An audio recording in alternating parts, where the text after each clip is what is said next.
Hi, everybody. Good morning. I'm on strict instructions that I'm not allowed to remove this microphone and kind of walk around. There's a bit of a wannabe Australian Idol probably in me, you know. I can't sing, I can't dance, I can't act, but hey, if I could grab the microphone and just look cool, but they tell me I'm not allowed to, so I have to stand still. Or Simon comes on and tackles me, don't you, to the ground or something similar. But anyway, welcome everybody, amazingly, to our entire community. And that's all our wonderful clients, to those people in our client committee that are here, Angelica, Ellen May. I don't think Wilder sadly is here today because she isn't well. And do we have anybody dialing in? Yes, do we have Terry? Is she here? If you can hear me, welcome. Anyway, and thank you also to our amazing staff who've not just put this day together, so our events team who do a really, really good job, but to all of our allied health nursing support staff who are out there explaining. Can I just say I got in the lymphatic suit. It's quite good because it can hide all your imperfections. You know, when you look like that, then nobody can really find any of those little ones that you don't like. But it kind of puts pressure. It's like being in a blood pressure cuff from your feet up. So you've got to go try it. I like to think I'm glowing in a way I wasn't before, but anyway, it's worth a try. And I'm so proud of how that team are always, you know, not just that team, the physio team, but everybody are really pushing the boundaries on how we can look at new and different ways to help people do everything that they want to do in life, regardless of whatever conditions we face. So thank you, guys. I'd also like to pay my respects to the traditional owners of the land on which we meet, the Whadjuk people of the Noongar Nation, and pay my respects to their elders past and present. And we acknowledge and respect their continuing culture and their contribution to make the life as it is in the city, and for sharing their land. I mean, at the end of the day, it always was and always will be Aboriginal land. So I do actually love the season as well. Let's enjoy today because I believe the rain's coming back tomorrow for a few days. So it is beautiful. I saw my first blossoms the other day, and that always makes me feel more hopeful, I think, that, you know, when you see a glimmer of new life. So why are we here today? I think, you know, we have this event twice a year, once a year? How often do we have it? Once. And it's really to get us all together to talk about what's new. What are we doing out there? What are we doing in research? What are we doing in services? What's happening with the client committee? It should be your event. So we've tried to take on board as much feedback as we can in terms of changing, improving, doing this event as we go. We're trying to include the regions to the extent that we can as well, and engage you and get you and us to talk about what we can and what we're doing well, what we can do better, and what's happening out there in the world to help you all live a better and a happier life in the way that you want to. So as a lot of you will know, there's the expo out in the foyer. There are blueberries on the table out there, but apparently don't steal them because they're there to look pretty. I've already stolen 2, I'm joking. So in all the breaks, feel free to roam around, feel free to get in the suit, have a look, see and speak to all the specialists and the therapists, because that's what it's here for you. And we're very excited to bring this community together. In fact, one of the ideas that we're looking at with Simon is how do we create centres where we can bring other organisations like MNDWA, Parkinson's, stroke, all those kind of things together to make sure that we can provide a place where you can come and get as much information and support as you need in one place, because none of us, I don't know about you, I don't like going around to everywhere. It's nice, both virtually and physically sometimes, to be able to get that in one place. So there's lots of exciting things you'll be hearing about today that we're looking at, some exciting stuff we were going to announce on Friday with the Premier, but apparently he's got to travel, so I can't tell you much more about that, but in a few weeks' time we will be making some very exciting announcements. So we're constantly trying to look together and collectively on how we can keep finding quicker, easier, better solutions to improve health and lifestyle outcomes for our community. So thank you for coming. Thank you for making the time. I know some people will still be coming in, and some might leave at different points in time, but this is your day. Enjoy it, and I look forward to chatting to you about all the exciting things that are coming up. So over to Simon, our now very experienced MC. Apparently so. Apparently so. Hello, everyone. Right, maybe that's going to sound a little bit better for you. So hello, I'm Simon. I've met quite a few of you. I'm the Chief of Client Service Delivery. I've been at MSWA a couple of years now. If you do read my badge later on, ignore the title. It's wrong. It's been wrong for a long time, and I'm just too lazy to fix it. Bit of housekeeping for you today. Bathrooms are just here to the right, so through that door and along that wall behind us here. In the very unlikely event of a fire, and I don't believe there's any drills planned for today, which is good. Fire exits are back out the way we came in today. I don't think I need to go through the agenda quite so much, which was on my list. There is a printed copy on your seats for you, but also Melanie gave you a little bit of an overview of what's coming through today. Now, a couple of interesting things to think about. So, one of your challenges today is to find the client engagement table. So if you can find the client engagement table, you can enter a raffle, and in that raffle is a very interesting hamper. I mean, I can't enter, but I would want it. There are things like tickets to the Wildcats for the season coming up. There is an opportunity to go into our Neuro Collective, which you can sign up for as well while you're over there at the table. There's a number of other things in there that are really interesting. So challenge number 1 for the day, find the client engagement table. Now, we also want to make today a little bit more interactive. I think take some of that feedback, like Mel said, from the previous years. We will try and keep the things on time. You might have seen me trying to shuffle Mel off the stage there. That's trying to keep us on track. Presentations, we will try and leave space for questions at the end of each one, because I know last year we were really pressed for questions to the presenters, so we tried to create that space. And the other one was the feedback around the availability of the expo. So you'll see again at the end of the day, the expo will be there, not just through the breaks. So you can hang around at the end of the day and there's space there. So please do make that opportunity to go and see them. The other thing with engagement today is, there we go, it's up, Slido. So if you've got phones, and you can do this if you're watching online as well, scan that QR code and you can submit questions throughout the day. So if you're watching a presentation and you've got a question, stick it onto Slido. Don't wait till the end, and we can get those questions through as well. And if not, and if you have no question, you can actually see the questions that have been asked by other people, and you can vote on them. And if we get lots of people that have got the same question, like it and get it to the top of the list. But we, as I say, we'll try and run it to time. So there probably will only be about 5 minutes for questions. So you might find it's only 2 or 3. And if your question doesn't get answered, we will take it offline and come back to you at the end of the forum. And not necessarily today, but we can come back to you afterwards. If you have got your phones out now, let's just make sure they're on silent so we don't interrupt any speakers. I'm not worried about being interrupted, that's fine, but the other people are probably way more interesting than I am. And also feel free to take pictures today, anything you want to do, anything you want to sort of experience, have a chat with people. Make sure you get the most out of the day. So, I have to click that. Which one? Right? There we go. Okay, so, again, like Mel, I will go on a wander, so I'm going to hold on to here so I don't go for a wander, because I know the camera can actually pick me up if I stay here. I want to just give you a little bit of a rundown of where we are with the sector as a whole. Obviously, predominantly we're NDIS, but there are other things that are sort of playing around in our space as well. It isn't the most optimistic news, so let's take this one with a pinch and get the bad news out of the way first, and then go on to the really exciting stuff afterwards. So you can see the numbers as well as I can up there. There's some real challenges in our sector. So this comes from the NDS themselves in terms of the survey that they've done. A lot of it comes from the 23-24 survey, and some of it projects onto the next year. You can see that there are 80% of providers that responded to that saying they cannot continue at the current pricing levels. So there's some real challenges between what it costs to operate an organisation versus the way the funding works.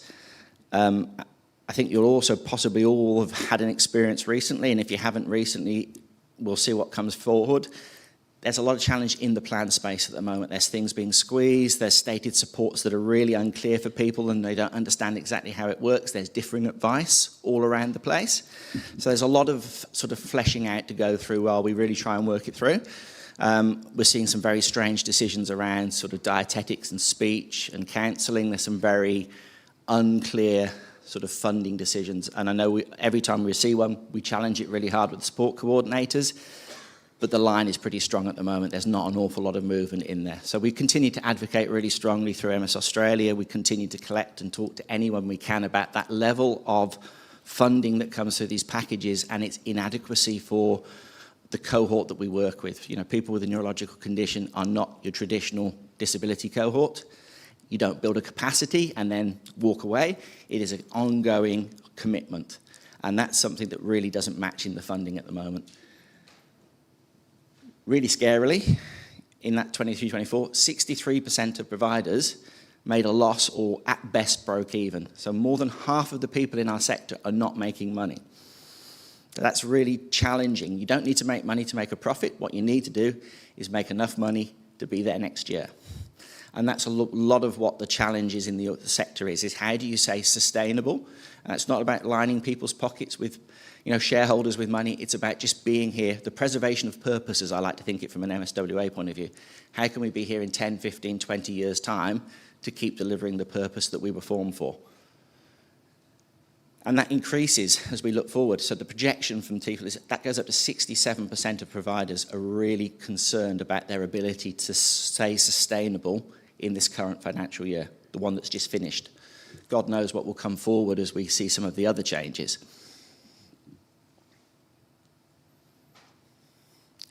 So it's definitely a sector that's under pressure. That survey tells us 21% of providers were electing to consider leaving the NDIS as a funding source. We've seen some in the last few months exiting, some deliberately, some just through financial constraint, should we say. It will be interesting to see with the changes that were sort of announced yesterday with registrations, how that also impacts some of the smaller providers and what their choices around the NDIS. From a safety quality perspective, that registration announcement is incredibly important and it's something that should protect participants in general, but it will put pressure into those smaller providers.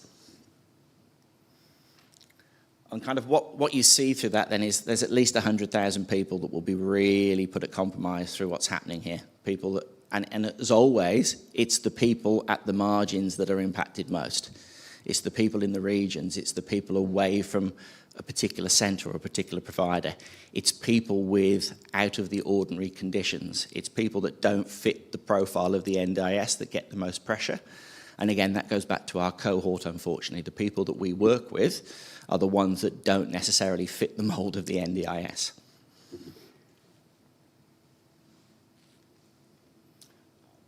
So lots of not-for-profits are struggling. And interestingly, those that existed before the NDIS are more likely to have challenges. And that's a lot to do with the history of how things were done and what you worked, how you worked as an organisation. The pressures are obviously manifest in lots of ways. There's no indexation of pricing, so they're not increasing your pricing of the NDIS services in line with what it costs. I mean, we all know how much electricity bills have gone up. We all know how much water bills have gone up. We all know what our inputs look like, but there's no changes within those NDIS pricings outside of the indexation of a small part of it for wages. Now, this was written, and I've left it like this deliberately, but the underlying models also don't accommodate any of that safety, that training component. They don't accommodate the travel that's needed, and again, that's where people in the regions get pushed harder and harder. The really interesting thing for me is the data over, I guess, the history of the NDIS tells you that organisations that are successful, it's not about how big they are. So size isn't the thing. It's not about having the most clients. It's not about having the biggest operations that you've got. It's about the sustainability of those operations. It's about your ratio of costs to actually services provided. And that's really important to us as we move forward, as we think about some of the changes that we'd like to make to hopefully improve the quality of service, but also to look at those lines of sustainability to try and reduce the back of house, the overhead costs, and focus the the money that we spend on the services that we deliver. And again, what this does is it's the people that are most complex are the ones that get the most pressure. Because again, it's not that standard pattern of disability. It's the speech pathology, I keep going back to the dietetics, the counselling. They're all things that the NDIS are pushing to other parts of the system. And the reality is you can't divorce the day-to-day life that you lead and say, well, that's a health thing, so I just need to go and do something else about that. Your condition is your condition. You're the person at the centre of the care. And these funding models are not looking at it that way. They're looking at it in slices and pieces. And that's really challenging.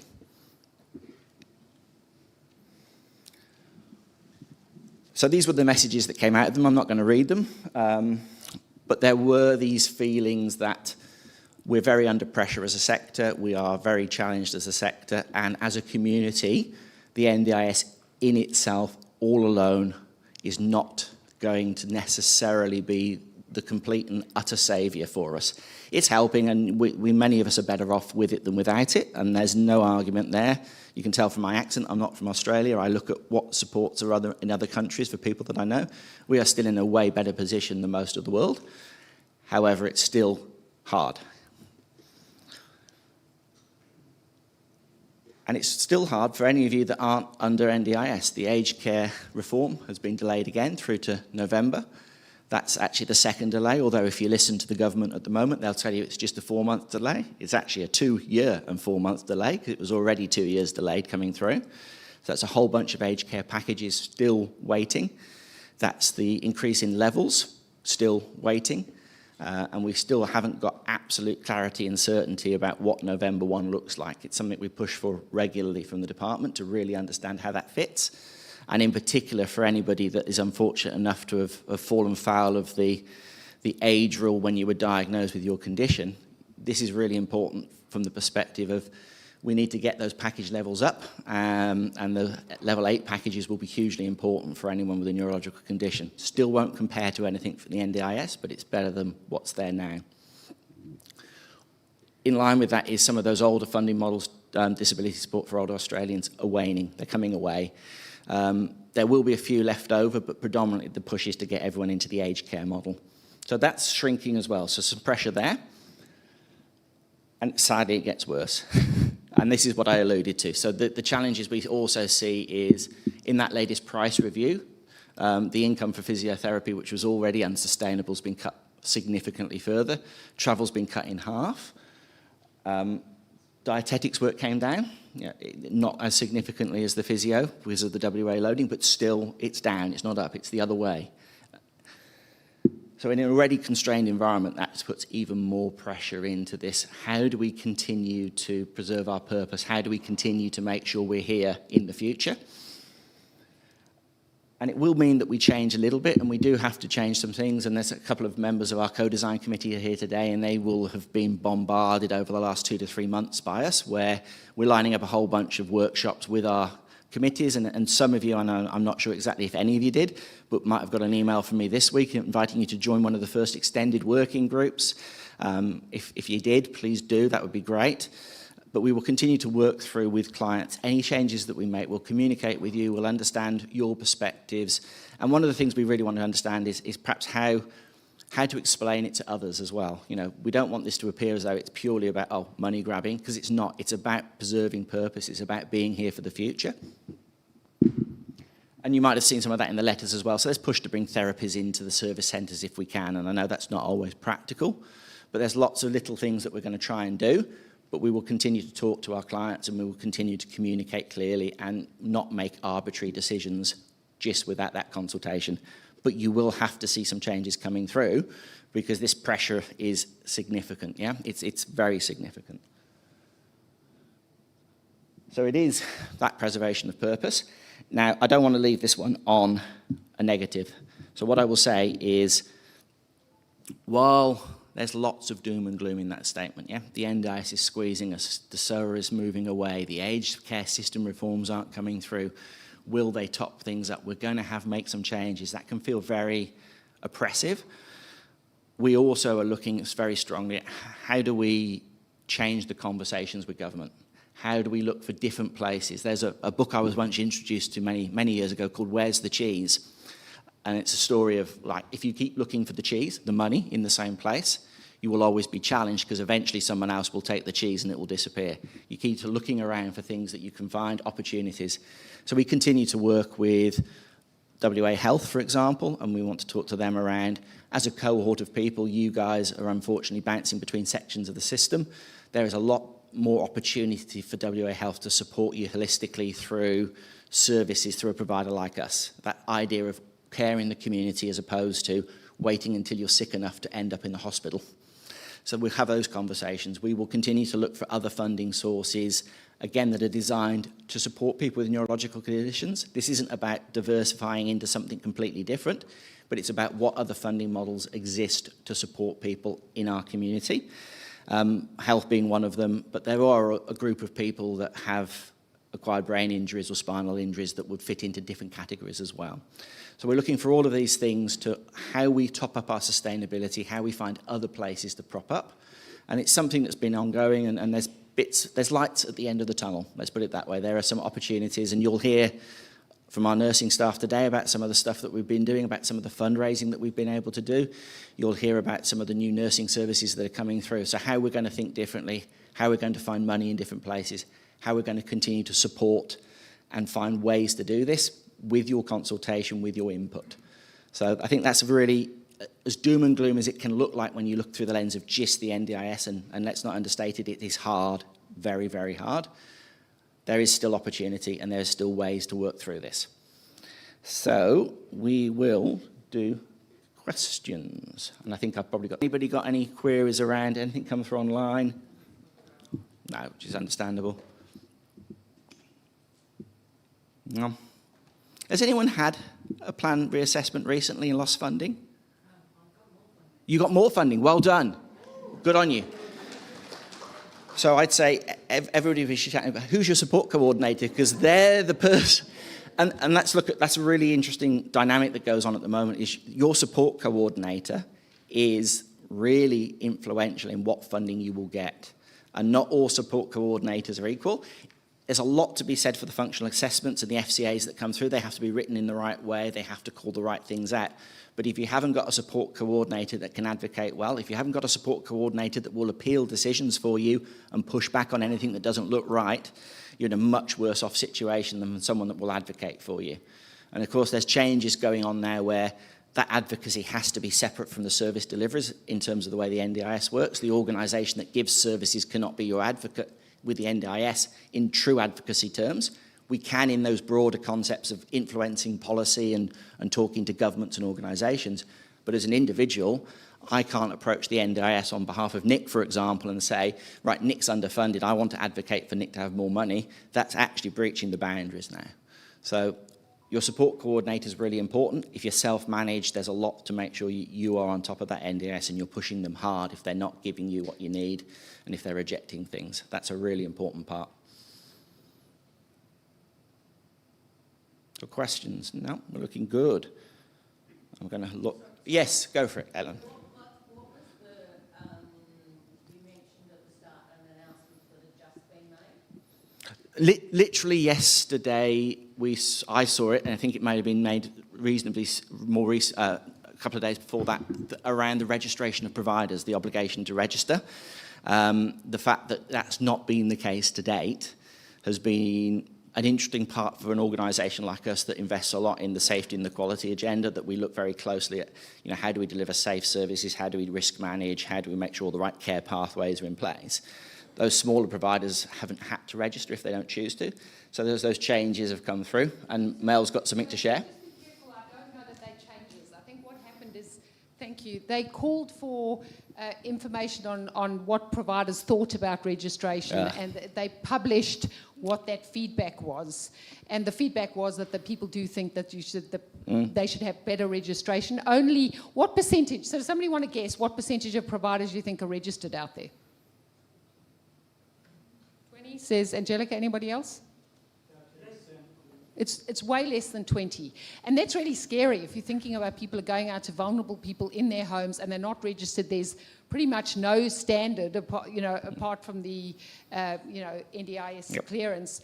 There is no standard. And that's just, so organisations like us, we do it because it's the right thing to do, and it helps us to go through that process and to make sure we are, and because of the type of intensity of services, we want the assurance that we can come and do it safely. Yeah. But that's a tiny portion. And the cost it costs us to keep that team together to do that and to go through it every year is quite something. And we've long argued that that's, either pay us more because we provide better services or make everybody do it, or do whatever, a risk-based model. So what the feedback said 2 days ago, but focus on a risk-based model. For those providers who are doing higher risks, they should have higher registration. For those providers doing lower risk, they could have lower registration, which is we support, but you shouldn't say that it's completely up to you whether you're registered or not.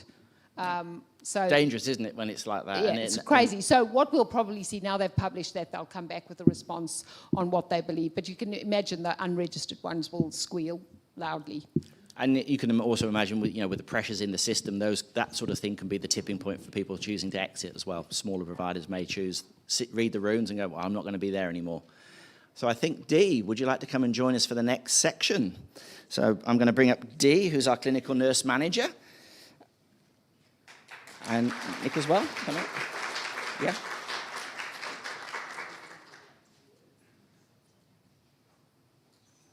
We've got there. Now you're bringing Nick up too? Yes. So wait. Thanks, Simon. Absolutely. Right. And we'll also, I'll let Dee introduce Nick, I think. Okay. Good morning, everyone. I'm Dee, and I will be talking about the after-hours nursing service. So Nick is going to be joining us, our client who was very instrumental in getting this into fruition. So Nick will be coming. Yes.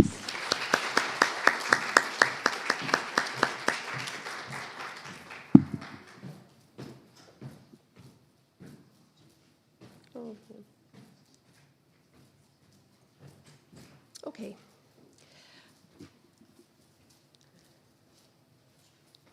Thanks, Nick. Thank you. No, you're welcome. Thank you. I'll start, and it's welcome, everyone, and thank you for joining us today. We're very proud to introduce a new service designed specially for you, our after-hours nursing service, created in response to the needs we've heard and seen in our community and residential areas. Why we introduced this service. Over time, we've noticed a pattern. After-hours periods were often when things went wrong. Clients were being sent to hospital for issues that could have been managed at home or in their residential sites. This wasn't just costly, it affected comfort, safety, and emotional well-being. We knew something had to be done.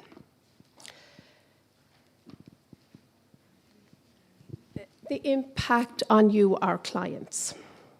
Being sent to hospital when it could have been avoided means stress, long waiting times in an ED, and disruption.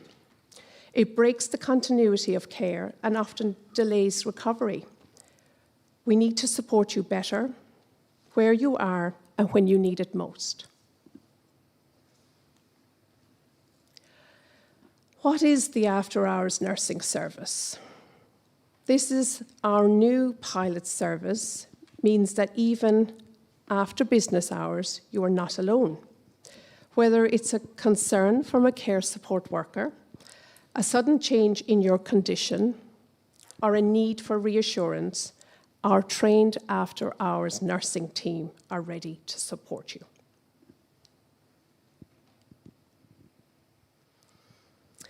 How will it benefit you, you may ask? Well, I'll be here to tell you. Our goal is to keep you safe, at home or in your residential site, with the right clinical support at the right time. This improves outcomes and lets you and your loved ones feel more supported and confident. Nick, you're featuring. We're proud to say this service wasn't just developed for the community, it was built by the community. Nick, one of our clients, and Al, a dedicated MSWA nurse, were the face of our fundraising campaign. Thanks to their courage and our amazing marketing team, thank you all, we received support from generous donors to make this a reality.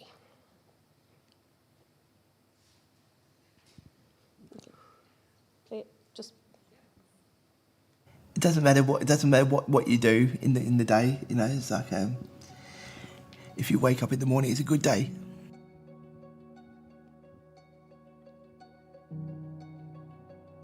I'm Al. I'm one of the neurological liaison nurses here at MSWA. I think what sets neurological liaison nurses at MSWA apart is our specific specialised knowledge in neurological conditions.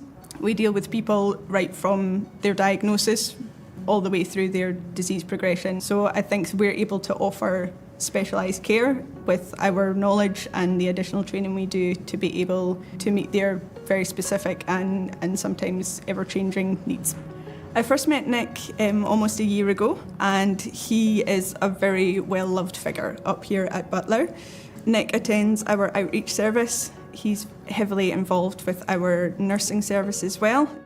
My name's Nick Chapman. I've got cerebral palsy from birth and just turned 50. The first 7 years of my life was constantly in hospital, being poked and prodded and operated on so I could actually walk and get around. I then ended up working for 27 years for health and safety. It was a job that I loved. I felt really bad for leaving, but I needed to go for the health reasons. They refused my disability pension 3 times. From November 2019, I've then had help from getting services from MSWA after the approval of the disability pension. My father with pancreatic cancer. My dad goes, "Oh, your sister's going to help you when I'm not here," but then she gets MS. What my father wanted didn't happen. For our clients, such as Nick, quite often they can face challenges in obtaining the services that they need. So in our role, we're able to provide that initial nursing assessment to get a really solid baseline of what they need and what would make a difference in their lives. Then we're in a position to advocate for them, to make the appropriate referrals, to make sure that they get the support and help that they need, be that from personal care at home through to social support so that they're able to be accessed in the community. We would really benefit from just having more of us so that we were able to expand our nursing service and be able to provide ideally 24/7 nursing care to our clients so that they have that one point of contact. That continuity of care for clients can make all the difference to them. I think one of the most rewarding things about working with Nick has been building up that therapeutic relationship with him, getting to know him as a person and not just as his condition. And he is a very inspiring guy when you learn about his journey and everything that he's been through, and that attitude that he brings to everyone around him and the joy he spreads is really inspiring. So it's been a privilege to work with him and to get to know him. Here I am now, so I'm happy where I am because I've got the backing of MSWA. I've had trouble getting out of bed sometimes because of my cerebral palsy. I've actually been stuck where I've been at home on my own without any help. So it'd be even worse with somebody with mobility issues with a wheelchair. MSWA having a 24-hour sort of service, and that's a good thing from that point of view. The nursing staff and MSWA as a whole has been beneficial for me to get out into the community and enjoy it. So yeah, I'm just positive anyway with it when it comes to going out and enjoying life. It doesn't matter what you do. Having the opportunity to work with clients like Nick, it makes my heart happy. We are in such a privileged position as nurses to be involved in our clients' care and to be a part of their journey. And it's an absolute honour to be able to do this job. And to meet people like Nick, it makes our job a lot easier. I think that deserves a clap.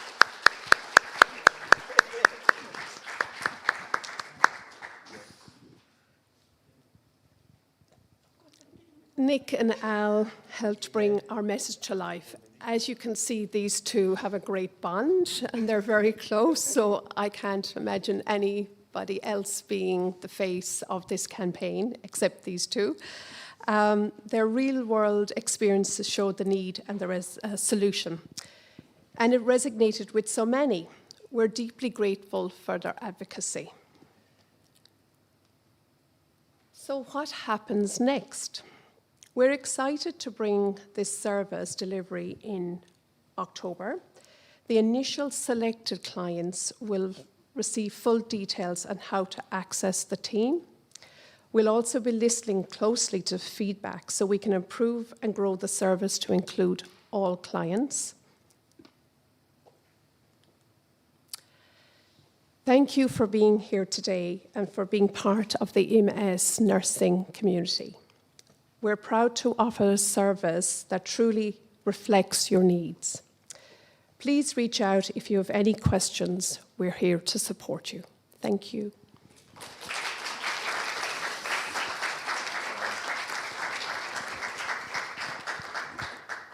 So, any questions from anybody? Oh, hi.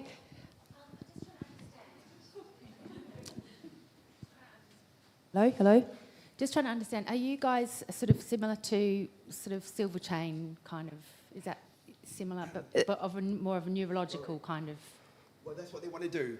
So 24/7 for like similar to the Silver Chain, yes.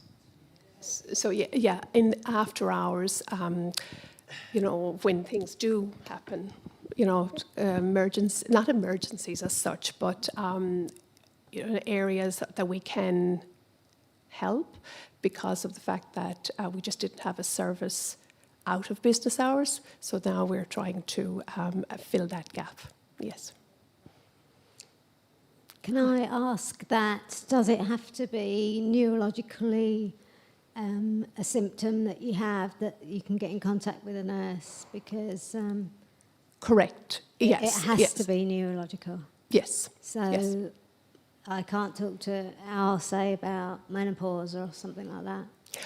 Well, it will be a service that will continue what it would be in business hours. It'll just be after hours now. So if there was a question that you need reassurance on or you need an answer to, of course you can use the service, yes. Yep. Thank you.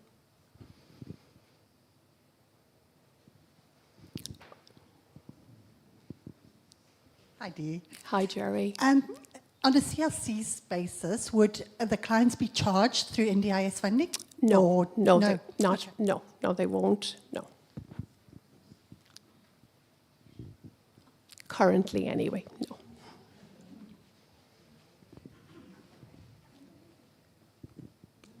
We've got a question online and they're asking, what is the 24-hour phone number for nursing and what do I do and who do I contact? Who do I ask for when I contact it? And that's all coming. That will be communicated out as the rollout nearer to the time, yes. Yeah. So there will be clear communication how to access the service, yes. I just want to take this opportunity to thank Nick and Al so much. They are amazing. So thank you. Bye.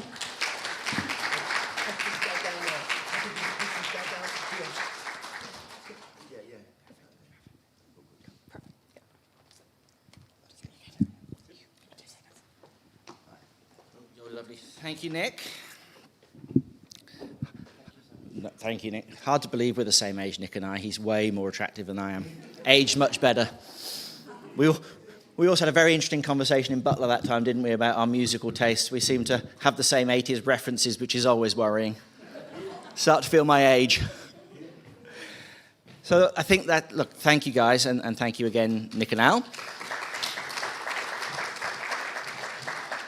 And I guess that's a little bit about what I mean about trying to do some stuff differently here. We can't always rely on the NDIS to do stuff, so being able to leverage that fundraising, being able to look at how we put those nurses in place, how we look at initially that overnight piece like that, and Nicolette, to your sort of question, how we can grow that is going to be really interesting. So that sort of feedback of as we go through the process of running it out, that will be really interesting. I mean, and over time, I guess what we want to do is we want to build the data from this, the information that tells us how useful has that service been, what's it been able to do in terms of avoiding people having to go to ED because they've had a UTI that could have been avoided by a catheter change. And if we get that body of information, then, you know, Melanie and I, the executive team, the board, whoever, we can all stand up in front of the DOH and say, look, this is the value here. It's way, way more cost effective for the whole system to support these individuals at home. Better clinical outcomes, better care outcomes, better quality of life, much better for everybody involved. Plus, guess what? It's cheaper for the system overall. So it becomes a bit of a no-brainer conversation, for want of a better description. You just need to collect the information. So we're so privileged to have been able to fundraise to do this, because if you try to do this out of any other way, it's virtually impossible to do. So again, thank you, Nick, Al, and everyone that did that fundraising, because without it, we wouldn't be able to do these sorts of things. Okay, so moving forward, it's tea break time. It's half an hour, have a comfort break, have a drink, get into the expo and see things. Trying to keep things on track. We will be starting bang on time at 11 o'clock again. So I'll start giving you the chivvy up at 5 to 11. But please go and have a look at the stands, have a drink, take a rest. Cool, right there.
So we can move on now. We're back at 11 o'clock, and I'd like to introduce our next speaker, Charlotte. Come on up, Charlotte. Charlotte's going to talk to us about some of the AI voice generation work that they've been doing in the speech and dietetics department. So over to you, Charlotte. See, I bent over so we don't have to move the microphone. You. Yeah, I was very worried because I know Simon's quite a bit taller than me. Where's the clicker? Just a smidge. There you go. Okay, so my name's Charlotte. I'm one of the speech pathologists at MSWA. And as Simon introduced, I'm just going to be talking about AI voice generation. I'm going to be talking about it more in the context of MND, just because that's what I guess, been working on. It is something that is relatively new. It's only kind of come up into the speechy world about maybe 10 months ago or so. So I'll try my best with it. So just a little bit of a background about motor neuron disease for anyone who doesn't know what it is. So it's a progressive neurological condition that affects the motor neurons in the body. So these affect things like, moving, walking, talking, swallowing. One of the many changes that people may face is changes to their communication as well. So as the muscles begin to weaken, they may notice that there are changes to their voice. So it may sound slurred, or it may sound strained or hoarse. And then over time, they may eventually have a complete loss of voice. So I'm going to be talking about someone who's, I guess, a bit of an icon in Australia, Neil Danaher, and I'm sure a lot of people have heard about him. So he was a former footy player and a coach. In 2013, he was diagnosed with MND, and after that, he co-founded his charity, Fight MND, which you've probably seen around. In 2022, his family made an announcement saying that he was no longer able to use his voice. So this is a video of Neil addressing the Melbourne Football Club in 2023 following that loss of voice. So he's using eye gaze technology and a communication software on there as well. Thanks for having a chat. I'm really excited to be able to do this one. I've got the tape on the shoulder, and I've got some cards printed out here so I don't stuff up, but you've got a machine here so we can have a chat, mate. I'm looking forward to it. Hello everyone. Thanks for inviting Beck and I back into the inner sanctum of Melbourne Football Club. You will notice I have a new toy.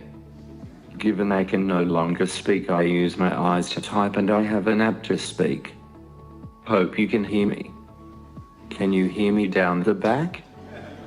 So a lot's happened since we've last bumped into each other, mate. So I was just showing you a little brief snippet of the technology that he's using, and I think that kind of communication software is probably what people are more familiar with and what people recognise more when they hear that almost like robotic type of voice that comes out from it. So in this next video that I'm going to play, this is Neil in 2025. So he was actually voted Australian of the Year this year. And then following that, he kind of released a bit of a story, or his story. So have a listen. So this is 2 years after the last speech that he did. I guess you could say the big freeze started with something I didn't ask for. My diagnosis, motor neurone disease. No cure, no treatment. 3 years to live, maybe less. So now that's a lot to take in. It rocks your world. And like anyone, I went through the full range of emotions, disbelief, anger, denial. I thought, surely not MND. I'll get a second opinion. This can't be happening. And in those early days, I was having a constant dialogue in my head, what I call my Mr. Negative and Mr. Positive voices. Mr. Negative was loud. He said, "You're stuffed. There's no coming back from this." And to be honest, I didn't have a great argument against that at the time. But then eventually Mr. Positive spoke up and he asked, Yeah, but how's that working for you? Sitting in misery, listening to that voice, and I had to admit, it wasn't working at all. It was making me more anxious, more miserable. That was the start of a shift. I didn't suddenly become a superhero. I didn't have a plan, but So that's just to give you a bit. I won't play the full thing. Oh, sorry. Yeah, I won't play the full thing just because it is quite long, but that's just a little snippet of a, speech or his story that, he did 2 years after that first video. So would anyone think he wasn't speaking from his own mouth in that second one? No, basically sounded like him, yeah. So the technology that he's using is AI voice generation or AI voice cloning. And it's different from the traditional methods that we would usually use, which is voice banking. That's when we would get people to kind of record basically thousands of words, and then it banks the words together, and then that gets brought over and kind of strung together through communication softwares. This is a little bit different. So what it does is it generates or it clones someone's voice. It only needs a very small sample. And then what the AI part of it does is it replicates things like, your tone, your pitch, your cadence, and even like the inflections of your own voice. Now, I know AI is a bit of a buzzword at the moment. I know there's sometimes a bit of speculation about AI and where it's going, and a bit of uncertainty. I mean, we've all watched the movies, back in the 90s and early 2000s about what AI was then. But just to give a bit of an overview of AI, we haven't achieved true AI yet. We haven't developed that far. What we do have is we have programs that can do specific tasks within its parameters that are set. And it does this very quickly. That's the AI that we know today. So how can it help us? What can it do? How is this voice generation going to help? So I'm going to be talking about 11 Labs specifically. It's the one that I'm most familiar with. Keep in mind, I'm not an expert in it. I'm not affiliated with 11 Labs. They don't even know that I exist. I discovered them 10 months ago, and I've just been really interested because I'm very impressed with the final product and what it can mean for, a lot of our clients that we work with. So I'll play, I think it's on the next one. I'll just play a bit of a recording because it would have been too hard trying to do a live demonstration of showing you this. But this is showing you just the instant voice clone, so just have a listen. Also, keep in mind this recording was when I wasn't recovering from a cold from 2 weeks ago, where my voice wasn't as deep and husky as it kind of is now. So this is the website for 11 Labs. It can also be downloaded as an app. Over this side, you have a range of different things you can do. Then on this main page, there are other voices that people have created and allowed public access to if you're ever in need of something different. For this demonstration, I'm going to show you how quickly an instant voice can be created. And we're going to go up here, click Create or Clone a Voice, and we're going to select Instant Voice Clone. Now, in this section, there's an option to upload an audio file. This is a good option for people who may have already noticed changes to their voice and want to use old audio. I'm going to just record my voice live through a microphone, and I do find it easier reading off something. Otherwise, I end up with a recording of me saying like 20 times, and then my recording becomes a bit too comical. Also, so we don't delve into anything too political, I'm just going to talk about the weather.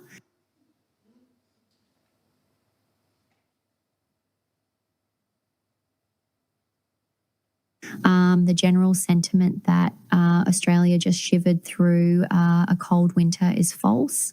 Although it wasn't as warm as forecasts predicted pre-season. Back in autumn, the Bureau of Meteorology's outlook, along with leading global models, tipped a mean temperature about 1 to 1.5 degrees Celsius above the baseline average, which would have made this winter one of the warmest on.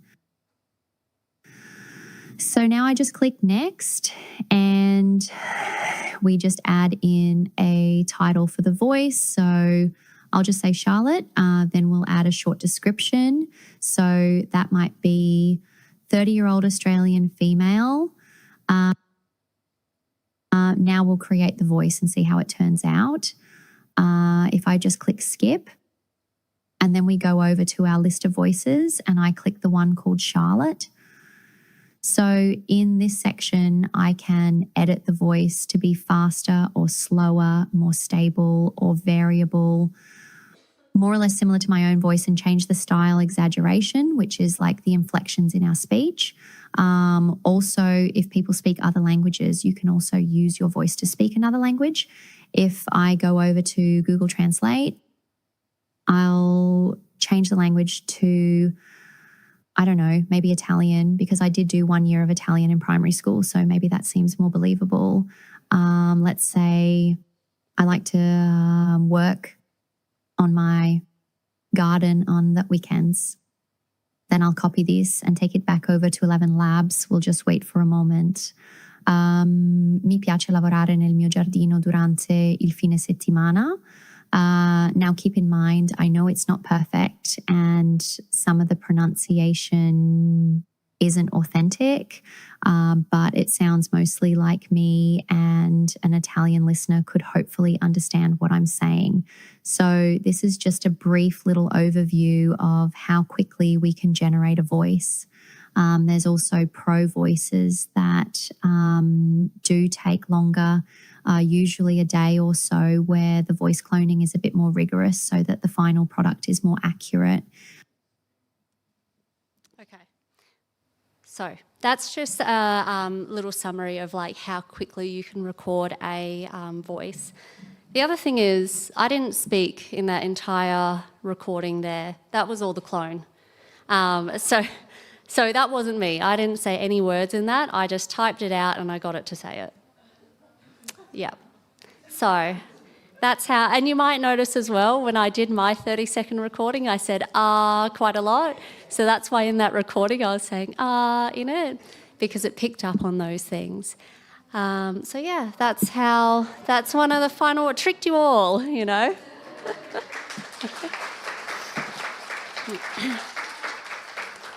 So the reason why I find this so amazing is because it opens up the doors for a lot of our clients, you know, particularly people who've already had their voice impacted. You know, you can use even something as short as an old voicemail that you had. You could use that and upload that audio and we can generate a voice.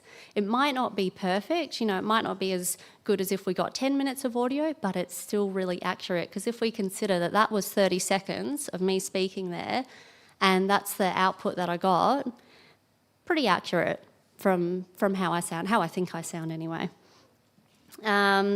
So we made a voice. Now what? What do we do with it? So 11 Labs is the company that creates this voice generation. They're kind of their own standalone company. They, you know, like celebrities might do voice cloning or voice generation. But there's another company called Bridging Voice. They're over in America, so they kind of work with 11 Labs in terms of working on the integration of these, of the voices, of the generated voices, to work with communication apps that people might use. So as you can see, there's a list of software programs that it can be integrated with currently. So Grid 3, Communicator 5, Speech Assist app, Mind Express and Predictable. And then it would just depend on the access mode that best suits a person, whether that's eye gaze or switches or just direct touch access as well. So Yes. The other thing that I just wanted to say is keep in mind this list here is only really relevant to 11 Labs. There are other voice cloning and voice generation sites out there, but they will have their own setup and their own systems and their own way that they work. So this is why I've only specifically talked about 11 Labs today, because I think it would probably be here all day if we talked about everything and all the intricacies with it. So thank you very much for listening. So if anyone has any quick questions, I'll try my best to answer. Otherwise, your speechy will be able to go into more details with you.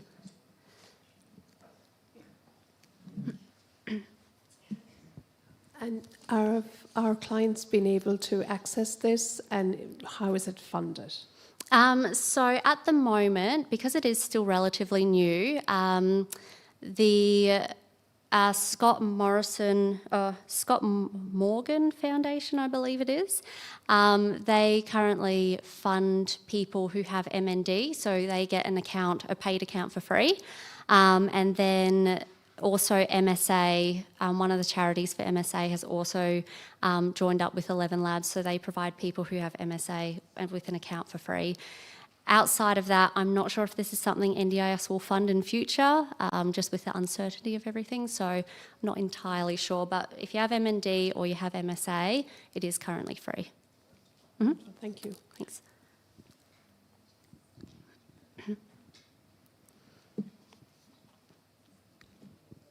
I'm just curious, how secure is your voice when using that? Can anyone then use your voice recording? That is also one of the first questions that I had as well, because I was like, well, anyone could take my voice. But at the end of the day, it's as secure as what voice banking would be, which is still the traditional method. I still recommend doing both, doing voice generation and voice banking, just for security's sake, but it's as secure as either of them would be. So you just make sure that your email address is secure, and make sure that you have a good password. Don't make it, your birthday. Don't make it, something that's easily predictable. Just have a really secure password. Yeah. Awesome. I think we better shift you on at this point in time. Sorry about that, Charlotte. You're here for the rest of the session if anyone wants to come and chat with you. So thank you. Right, we'll keep things moving quickly onto our counselling and wellbeing services. Sidra.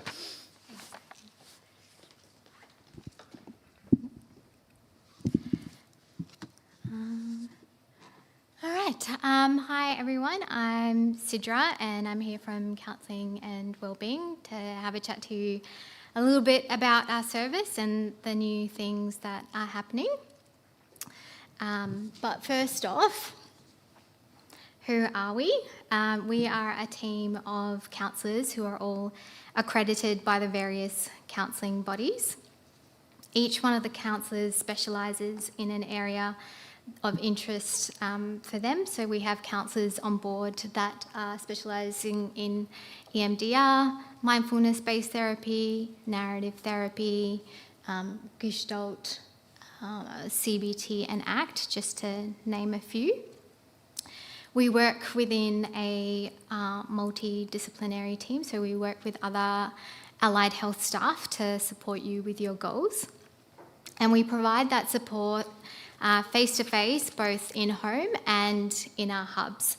But we also provide telephone counselling and video counselling as well.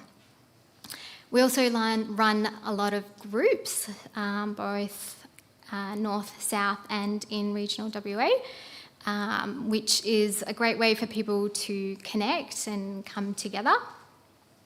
And it's also sometimes the option that people prefer instead of the intimacy of the individual space. So we've recently implemented a new initiative called the Wellbeing Initiative. But before I get on to that, I invite you to think about what are some of the words that come to mind when I say the word wellbeing. What are some of the words and images that come to your mind when you think about wellbeing. I was looking this up online and I found this definition of wellbeing, which I really liked, which is that wellbeing is feeling good, functioning well, having positive relationships, and a sense of purpose and meaning in life. So it's not just about feeling happy or trying to make yourself feel positive when you're really struggling. It's actually about so much more than that. So if you think about the days when, you really are struggling and you're not feeling like yourself, what are the things that you turn to in your life to help you feel more like yourself? And I've got some questions up on the board here, and potentially if you've already been, maybe you've been thinking about these questions this year or in previous years about how to strengthen your relationships, what gives you a sense of meaning and purpose, that already means that you have been thinking about your well-being. That already means that, it's something that's important to you. And to just continue on from that, when we do focus on our well-being, we tend to cope with life better. We're more resilient, so when challenges happen or life throws us various curveballs, as we know that people with neurological conditions are constantly facing, it doesn't take away what you're dealing with, but it does certainly help to navigate that path better or with more ease.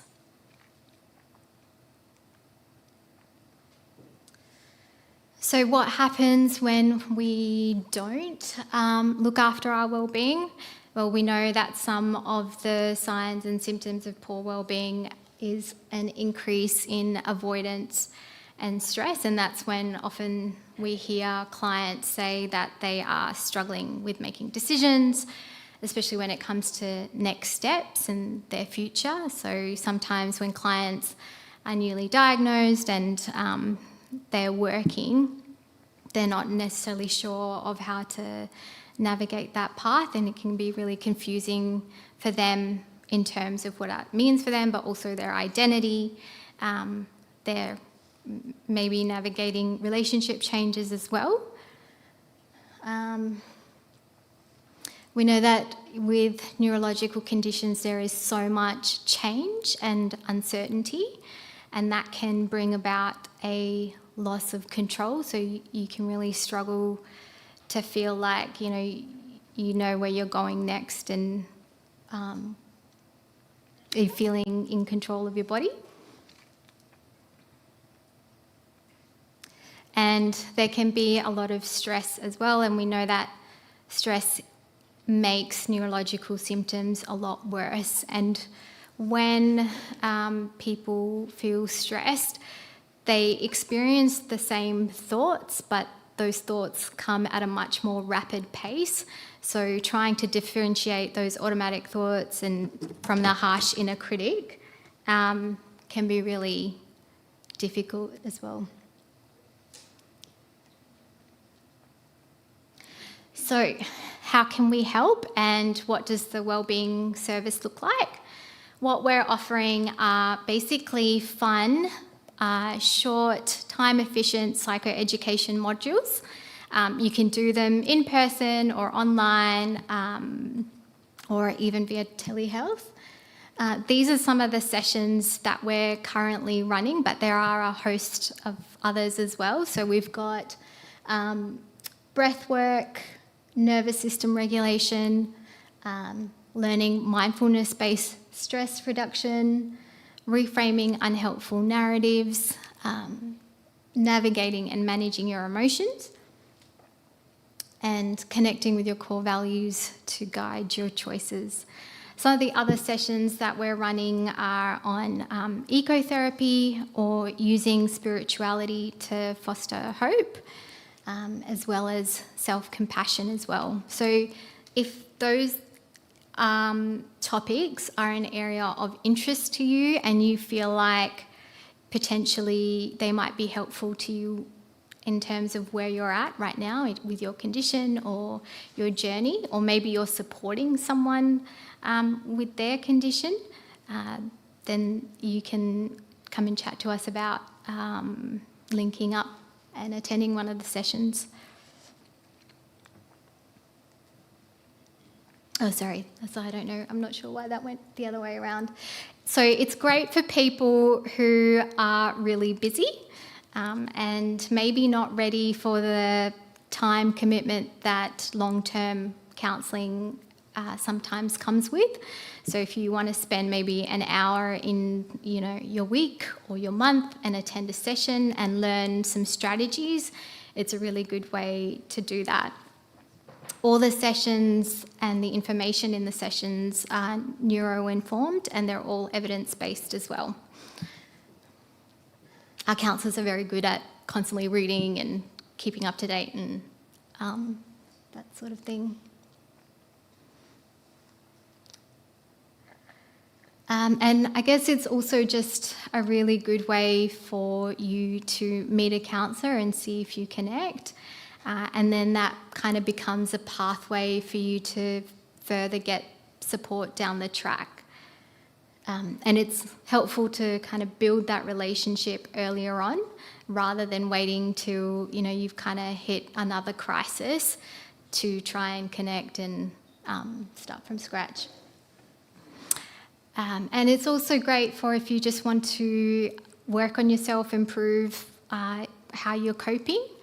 And when you can take care of yourself, we know that you're better at supporting the people around you as well. And we've had some clients attend and express some positive feedback as well from the sessions, which has been good. If there's a session that you are interested in or like a topic that you're interested in and you found that maybe we don't really cover it, come and have a chat to us and we will try and tailor a session to suit your needs.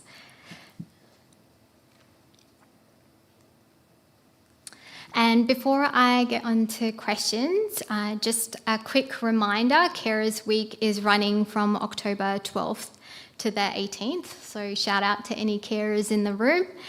We know the really important work of unpaid care that they do and how important it is to acknowledge that and celebrate that. So if you are a carer or if you know someone who is in need of nourishment and that support, please come and chat to us after at our stall and we'll tell you about what's on offer.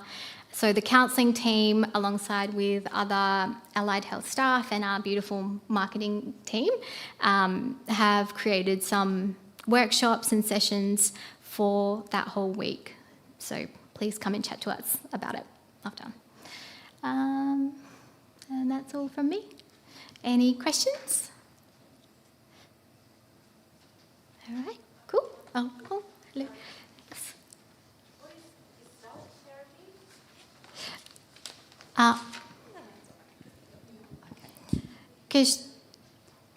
Sorry, my question is, what is Gestalt therapy? Am I saying it right? Yes, Gestalt therapy. I'm not trained in Gestalt therapy, but it is just a way of working with people. I would probably, Deanna, do you have any? Yeah, come chat to us after and I'll explain a little bit more. Yes, thank you.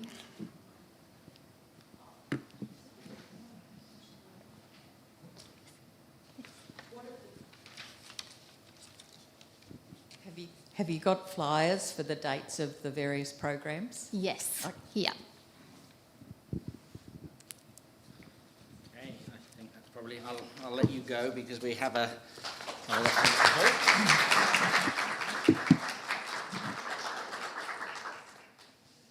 Okay, so we have a bit of a combined effort coming up here. This is going to be, I'm going to lean forward because I have a feeling I'll leave it down here for Lee. Bit of a combined effort coming up. So we want to have a look at how the teams in MSWA work together, some of the collaboration that goes on, and how that can start with our employment services. But we'll hear from some of our physios and exercise physiology team, as well as from one of our clients, Chris. So to start with, let's bring up Lee and Emily from our Sport Employment Services team. So Lee, up to you. Microphone here, my friend. There's your clicker, sir. Okay, thanks, Simon. So That probably is unfair. I've left that it's off. down for you, mate. There we go. Cool. That's better. Yeah, that's good. All right. Yeah. So thanks, Simon. MSWA has a specialised employment support service for our client group, which is fantastic. And in positive news, this space in terms of disability employment support has recently been reformed by the federal government, as are a lot of other areas, but it's been retitled. It's essentially now termed Inclusive Employment Australia.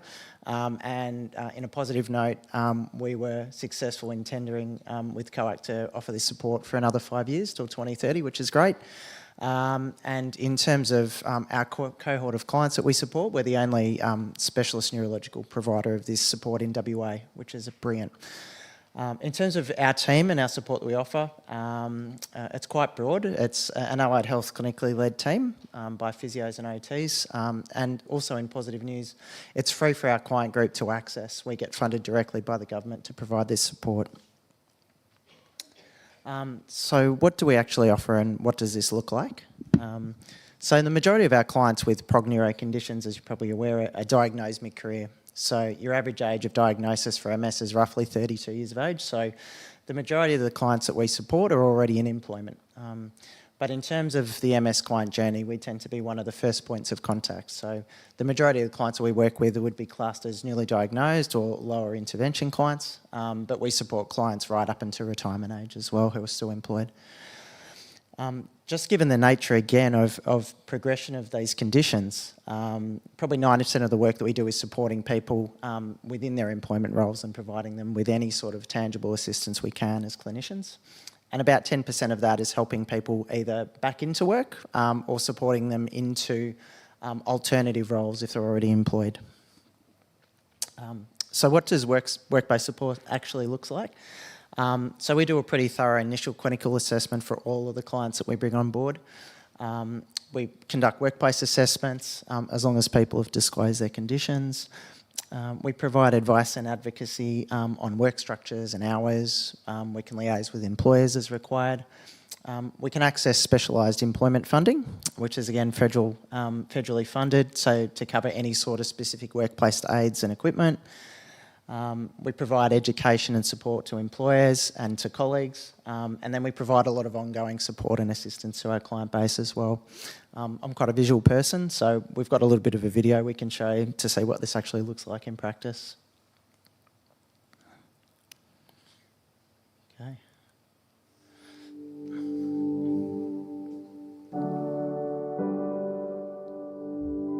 So I got diagnosed about, I think, 7 or 8 years ago. 2 days before school started, I came down with a massive headache and I got blurring in my right eye. And I thought it was just a normal migraine. 2 days later, they went, oh, you've got lesions on your brain and you have MS. So it was quite a quick diagnosis for me. I've been with MSWA for about 7 years now. Peter has been a bit of a godsend for the last 2 years. I touch base with her pretty much every Friday after work. So the deputies and the executive team really helped push through the process of trying to get support in here, otherwise I would have quit. The MSWA Employment Support Services is a wonderful program. We come and we meet with people with a neurological condition to work out ways that we can support them to continue doing what they love, which is working. My journey with Kathy has been a very rewarding journey. We've broken ground because we've actually worked to get some wonderful assistance in the workplace with her support worker, Tara. We got on like a house on fire since we met each other, and we're still doing the same today, and it's fantastic to actually work in a position with Kathy I am her legs around the school. I try and preserve Kathy's fatigue physically and cognitively, so the less energy she uses during the day means that she goes home with more, because it actually compounds as the day goes on. Basically anything and everything that I can do to help to stop Kathy from overloading. Kathy, first of all, you need to understand, is a high-performing teacher. She's a very valued member of staff. You know, some people see that disability, but providing the support, those people can still contribute and contribute at a really high level to an organisation. Support service that we run is a completely free program through the federal government, so there's no out-of-pocket costs to the employer, to the person, so we can have as much contact. If that person needs 2 hours of your day, you can do that. It doesn't limit us working with people, the location, because we can do that through telehealth. The evidence is really strong. Employing someone with a disability is actually a win-win for any employer, so definitely if anyone is interested in employ someone with a neurological condition, we'd love to hear from them. And in fact, were it not for Kathy's persistence in working through the hurdles to make that happen, it probably wouldn't have happened either.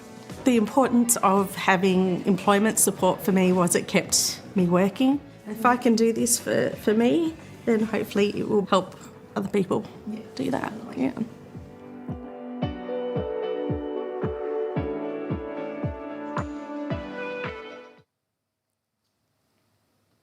Okay, I'll just pass on to Em in my team just to have a bit of a chat about the support she's provided Chris over the last 6 to 8 months.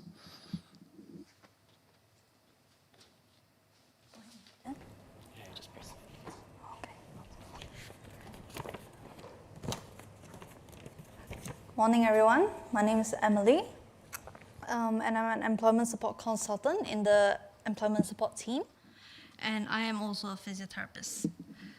Today I'd like to share with you the work journey of one of my clients, Chris Morgan, who I've been supporting for about 1.5 years. Chris is here today with us and will speak after me to share his personal perspective. For now, I'll focus on his journey with our employment support service. To give you a bit of a background, Chris works as a trainer and assessor in mining safety. After spending many years working directly in the mines, he lives with multiple sclerosis, or as Chris prefers to put it, MS has to deal with him. Some of the main challenges he experiences at work are weakness and stiffness in his legs, balance difficulties, fatigue, and heat intolerance. When we first met, I carried out an initial assessment and also completed a workplace assessment with him. That gave us a clearer picture of the challenges he was facing. For example, his workplace is a very large complex, and Chris walks long distances throughout the day, about 6,000 steps a day. He also needs to climb stairs when running, working at heights, training, and demonstrating safety procedures. On top of that, the practical teaching area doesn't have good cooling, which increases his fatigue and makes it harder for him to move safely. Chris also informed us that he has been having falls at work, mostly because of weakness and spasticity in his legs, which made it easy for him to trip. So, what did we do about it? Together with Chris, we developed a plan. We trialed cooling vests to help him manage heat intolerance and reduce his fatigue at work. We also provided ergonomic and postural advice for when Chris was teaching or working in the office. Alongside this, we suggested ways Chris could use NDIS funding to reduce fatigue at work. For example, by accessing meal preparation services at home. And after he had a hip fracture, we worked through ways to safely adjust his duties during recovery. And Chris will talk about how he got his hip fracture later on. One of the things Chris made very clear from the start was that his goal was to stay mobile and independent at work. That meant using a scooter around the workplace wasn't a solution for him. So instead, we tried different assistive devices that might improve his walking and safety. We first tried an ankle foot orthosis, an AFO, and an electrical stimulation device, an XFD. Both of these were designed to lift his foot and reduce his tripping. And while that did help a little, They didn't have much effect on fatigue or on muscles higher up on the leg. Next, we trialed a Molli Suit. Cam, the prescribing orthotist, will tell you more about it shortly. But after just one session, Chris felt immediate benefits.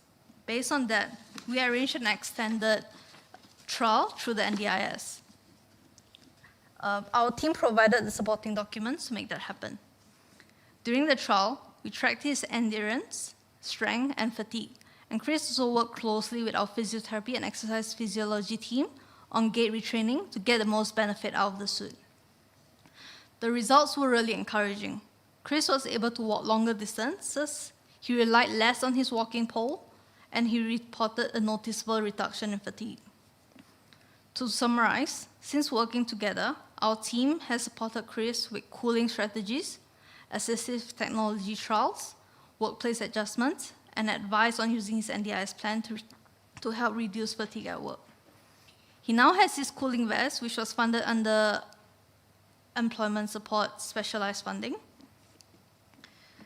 And we have also provided supporting letter for funding so that Chris can receive definitive approval to purchase his own Molli Suit through the NDIS. Moving forwards, our team will continue to monitor his MS symptoms, explore paid supports like remedial massage to help with his stiffness and spasticity, and support him with any new challenges that come up at work or in his daily life. And now, I'd like to hand over to Cam from Model Orthotics to introduce the Molli Suit.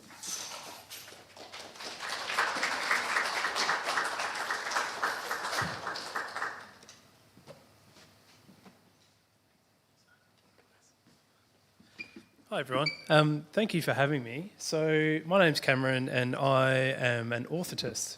So I work at Modern Orthotic Designs, which is a reasonably newish orthotic company based in Perth, just in Belmont at the moment.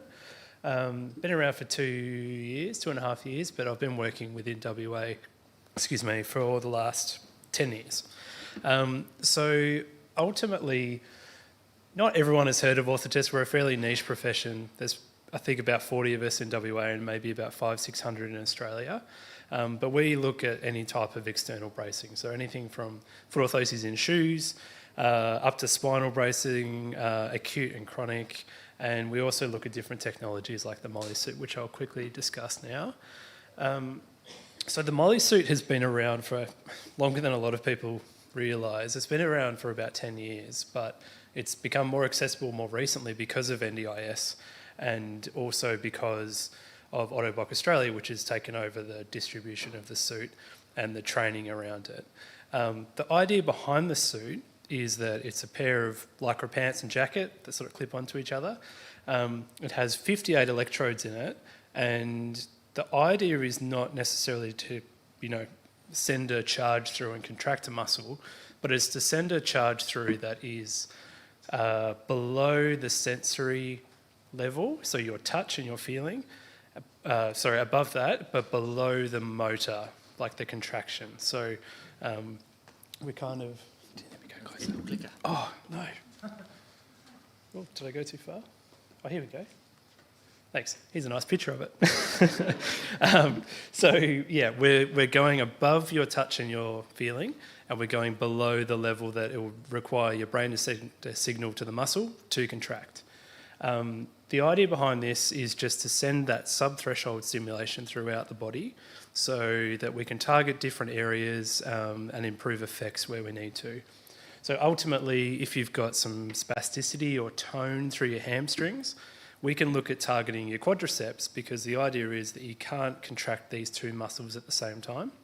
So if we're looking, again, at, say, bicep and tricep, you can't actively contract when you're moving at the same time. So if you've got tone through your bicep, we target the tricep, and the idea is that we are relaxing that bicep and sort of easing off the strain and the tension through there. So using Chris as an example, so for him we really wanted to target the upper back muscles to try and ease the tension through the pecs, to try and bring the shoulders back and improve posture. And it's one of the things that Chris noticed and his partner noticed pretty early on, which was exciting.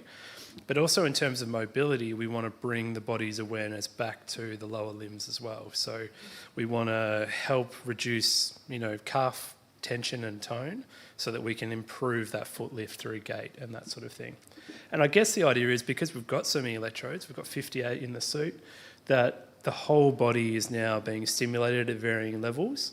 So the big word proprioception, where our limbs are in space, we're kind of bringing awareness back to that so that, you know, if we have numbness or tingling somewhere, potentially we've actually, you know, gained a little bit more feeling because we're bringing the body's awareness back to those areas.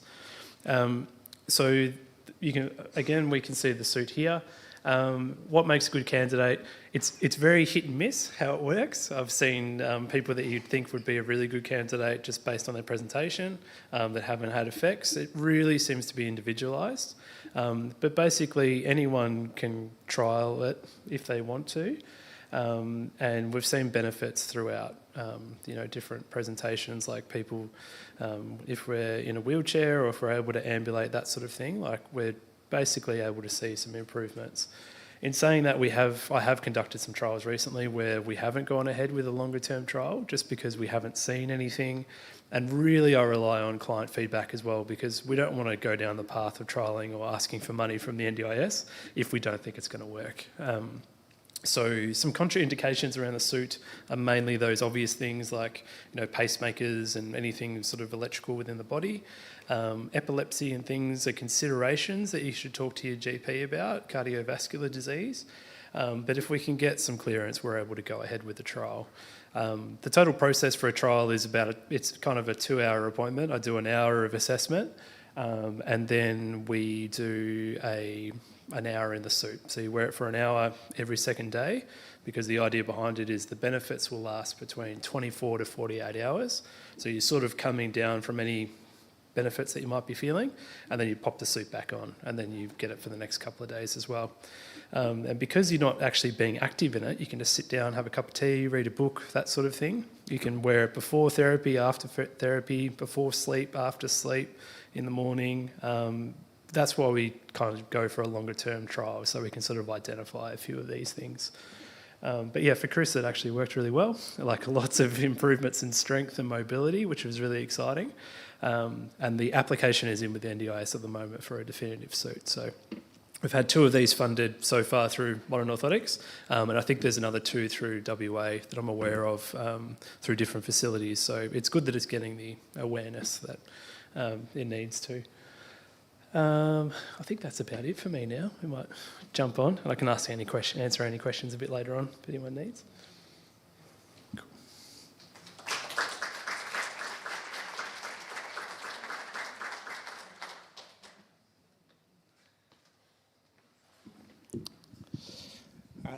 Hey everyone, I'm Giorgio, one of 4 exercise physiologists at MSWA, because we're clearly a very exclusive, cool group.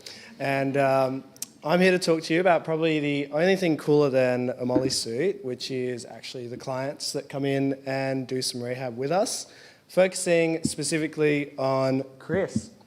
So, initially, when I started working with Chris, this was before his fracture, the goals were pretty simple. Emily gave me his name and was like, this guy is going for a Molli Suit trial. We just want to try and train him up so that his gait pattern is there, do a little bit of sort of prehab exercises to make sure that he's moving well, he's able to control his muscles, he's able to have sufficient strength in the essential muscles that help him walk, so that when he gets the Molli Suit, it's pretty much a seamless process. And that's exactly what we did. We started off with weekly sessions where we just focused on improving strength in his hip flexors so that he can actually get a little bit more clearance in his foot while he's walking. We worked on his overall gait mechanics and making sure that he was landing properly, he was swinging his leg through, switching between a flat surface and an unstable surface, just so you can get so you can mimic some of those sensations that you would if you were just walking out in public, you know, when you've got like grass or sand or any of those softer surfaces. So it was all about getting Chris nice and confident, in control of his body, so that when he puts on the Molli Suit, it just feels like all that stuff comes to him pretty effortlessly. That being said, like I said, Chris is a really cool person. He did go ahead and break his pelvis. I'll leave the story of how that happened to him, because it actually is pretty fun. But Well, at least I thought it was funny. But when he came back after his fracture, the goals were pretty simple. Because we'd already made quite a lot of gains before he actually did have his accident, the main focus was try and re-establish those gains, which thankfully for someone as dedicated and motivated as Chris, who actually did all the homework that I gave him in regards to his exercise, it was a pretty easy process, catching him back up to speed. And then he comes to me and he was like, look, man, the Molli Suit is working like a charm. We're now going for another proper trial. What more can we do? Like, let's just try and maximise everything. So it then became into expanding on what we'd already done before. So while we started off really basic, getting him confident, getting him walking again, now it was trying to refine some of those gait mechanics, and then from there go through not only activating the muscles and actually getting him to lift his leg, but actually getting it there and holding it. So being able to control his muscles, being able to control his hamstrings was another big one. So actually contracting and controlling the hammy, just because I was noticing that his leg would flick back on the affected side quite a bit. So we were trying to address some of that hyperextension, just stuff that would sort of give him a little bit of grief when he was walking for prolonged periods of time. And we also focused a lot on his trunk control and his postural stability.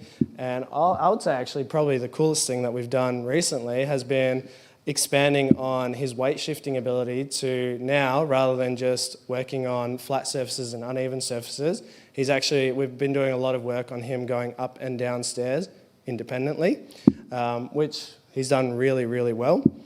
And rather than seeing him all the time now, because like I said, he's really motivated and he does his homework, I see him every once in a while, 3 or 4 weeks usually. We'll catch up, see how the exercises have been going along, how he's tracking along with his other physio strength program that he does weekly. And then from there, we just add or take away things based on how he's presenting. So at the moment, the main goal is to get him walking up and down stairs pretty independently. And yeah, as far as for the future, once Chris gets the Molli Suit permanently, I think I would love to have him come in and do a session with the Molli Suit on, just to see how hard I can actually really push him before, before he looks back and he's like, nah, man, all right, like just dial it back a little bit. All right.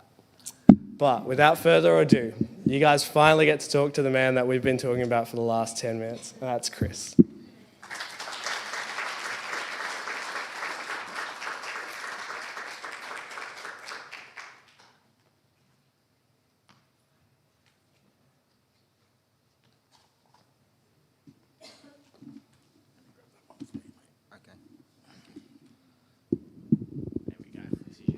All right.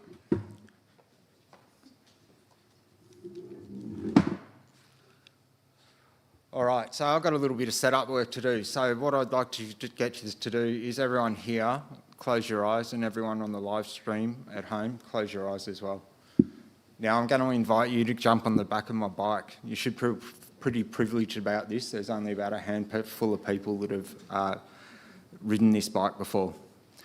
So I'll take you on a journey through my experiences living with MS. It's going to be a bit of a hell of a ride. It gets a bit wild every now and then. So, hi, my name is Chris Morgan. I don't have MS. MS has me to deal with. I'm 49, average height, average weight. Nothing special except I have one hell of a mindset against this crappy disease that we have. I'm a trainer assessor in safety skills, and I also drag race the Ducati motorbike reaching speeds of 220 kilometres an hour. Previous to my diagnosis, I was a special class welder working FIFO, earning big money. I was at the top of my game. I worked hard, played even harder, and I enjoyed this life with my partner, Ebony. Life was good. I was diagnosed in 2016 after finally finding a GP that said, I don't know what's wrong with you, but your gait's all over the place. They then sent me on a journey seeing doctors and specialists. MS impacts my life in so many ways. Walking became more difficult, navigating crowds like in shopping centres, fatigue, sleep. I had pain from spasticity and tone all over my body, and I had the odd fall, as if I wasn't grounded enough already. After dropping my Ducati motorbike at a set of traffic lights twice, I decided to stop riding on the road and traded my bike in. I have a passion for motorbikes, in particular Ducatis. The sound, the look, they're iconic, like sex on two wheels. My friends at Ducati Bunbury asked, so what are you going to do next? I said, let's build a drag bike and go racing. So Nervous Racing, Racing with MS was born. I could still have fun on two wheels in a controlled environment. For 9 to 10 seconds racing, I don't have MS, I am free. I was then diagnosed with trigeminal neuralgia. So for those that know, you know. Extreme intense nerve pain in my face that would sometimes last for extreme nerve pain in my face that would sometimes last 24/7 for days.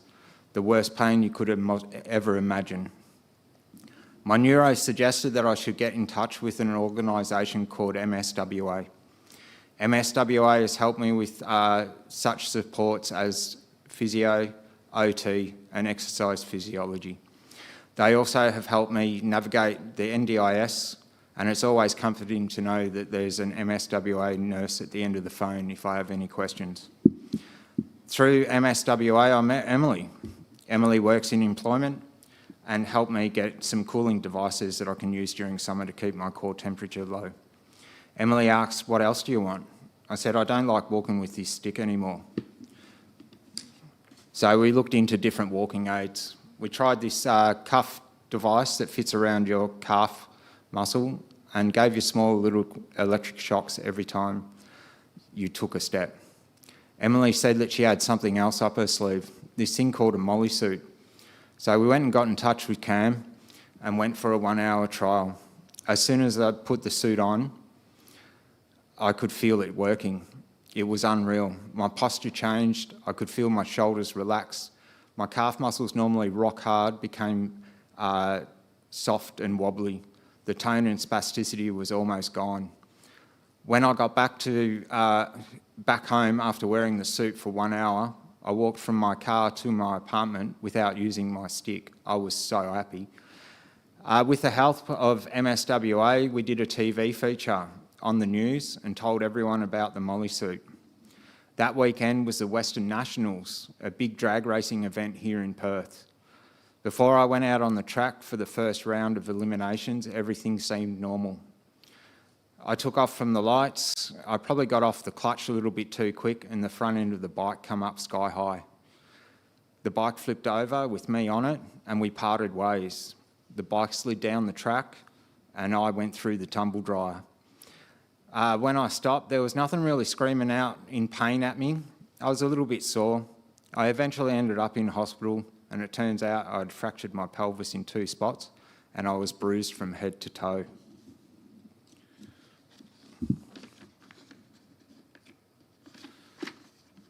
As you can see, I'm fully recovered now. 3 weeks after the crash, I was back in the gym and at physio, pushing small weights or whatever the pain would allow me to do.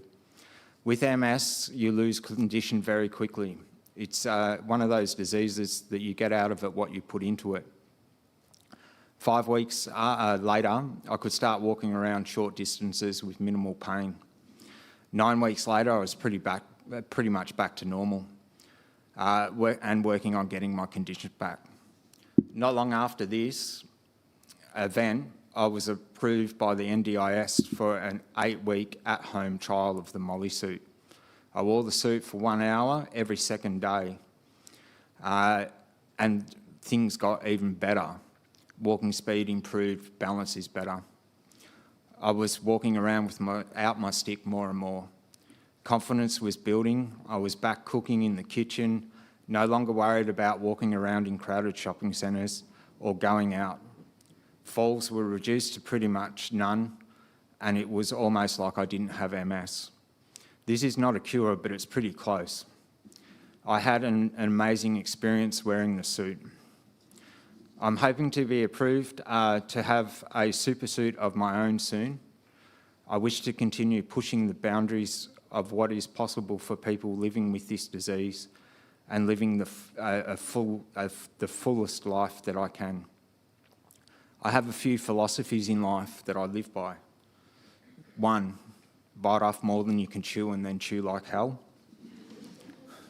2, never say you cannot do something. And 3, surround yourself with good people. You may have to adapt some things. You might have to ask for some extra help. Don't think about what you've lost, but what you have gained. Listen to your body and gain a better insight into it. Remember, you get out of MS what you put into it. Have a mindset that is anything is possible and find ways to overcome the challenges that are in front of you. Get out there and have a go and do the things you love, and then you'll be telling people you don't worry about MS, MS worries about you. Thank you. You can open your eyes now.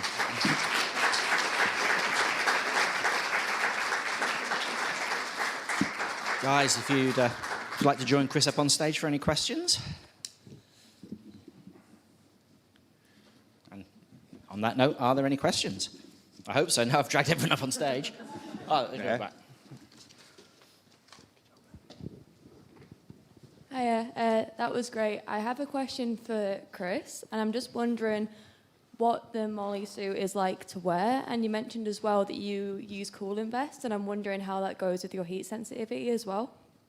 So the Molli Suit to wear, imagine yourself naked in the rain and you can feel every single raindrop dropping on you. It's very soothing. When they turn it up a little bit, it gets a little bit more intense, but it's still quite easy to wear. It's reasonably difficult to get on and off. It's quite tight fitting, but other than that, it's easy as. With the cooling of suits or the cooling vests, they really help my heat sensitivity, as you know, they can keep my core temperature quite down. I also suffer from the other side, so winter knocks me around as well. I hate the cold. So, but yeah. Does that answer your questions? Cool. Okay, I've got an online question for you, Chris, again. What's your favourite ERGT staff member? Has this come in from my work? It's coming online, so maybe. I would have to say all of them. My tribe is very strong. There you go. Look at that. That's a good answer, mate. Nice to know they're watching. Yeah. Okay. I just want to know, James, are they coming to Butler? Can you come to Butler? Come to Butler. Yeah, I did offer Cam just earlier today. He's more than welcome to set up any time. Okay. We have got around 5 of our physios who are going through some training with Autobox, so they're the manufacturer. The idea will be we'll still reach out to Cam to help us acquire them, do the initial trial.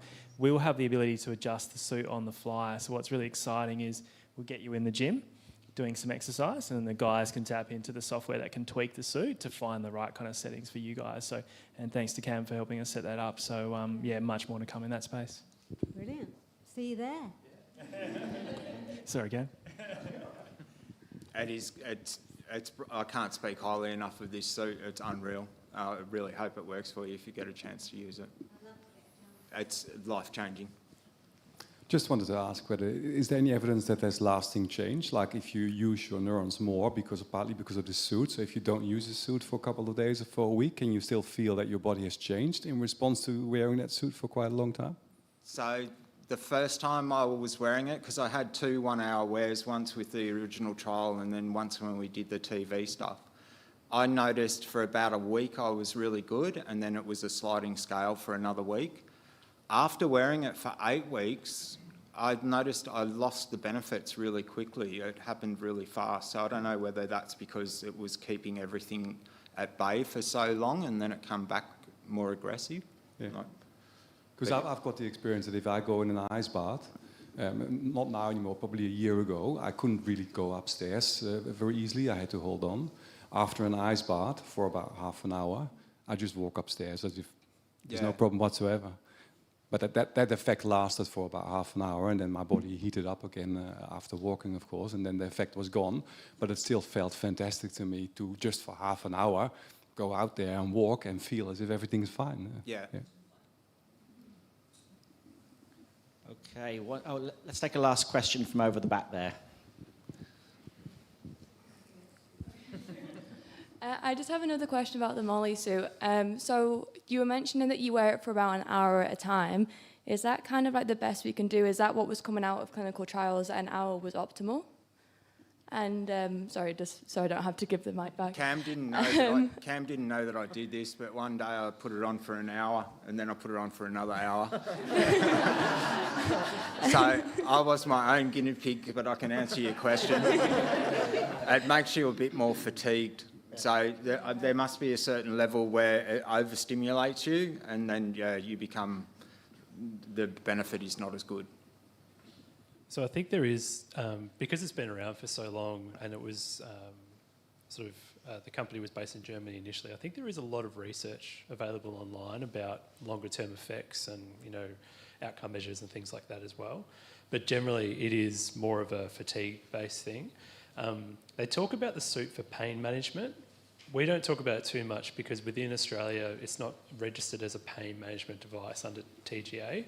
And also when it comes to the NDIS, we don't generally talk about pain management in that sense. But for pain management, they recommend every day because I guess it's less fatigue and that sort of thing. But a lot of the time it is just that 1 hour every second day. And then those, it tends to last the 24 to 48 hours and that sort of thing. Yeah, right. And I'm guessing, I'm asking, because obviously if an hour is optimal, you can do that in the home. But if more than an hour would be optimal, you'd be thinking about whether it could be worn in the community and, for a little bit longer.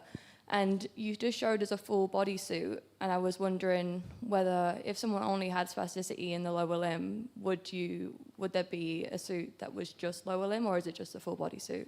So at the moment, it's still the full body, mainly because the control unit needs to attach pants and jacket, but you can turn everything off. So you can turn specific areas off.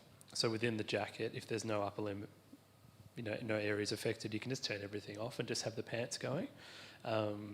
And generally, I think the idea is that because of the nature of the suit, and you don't want to damage the electrodes by washing it too often, they tend to say to use it when you're not being active, because that way you don't have to wash it for, the recommendations every second month that you can pop it in the washing machine and that sort of thing.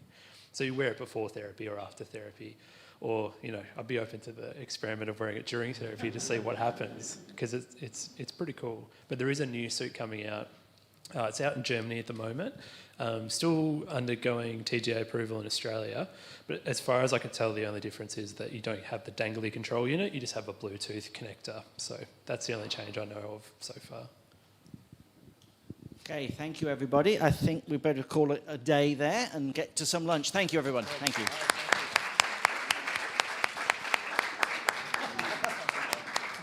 Okay, so I won't get in the way of your food. There's some food out there for anyone that's feeling hungry still.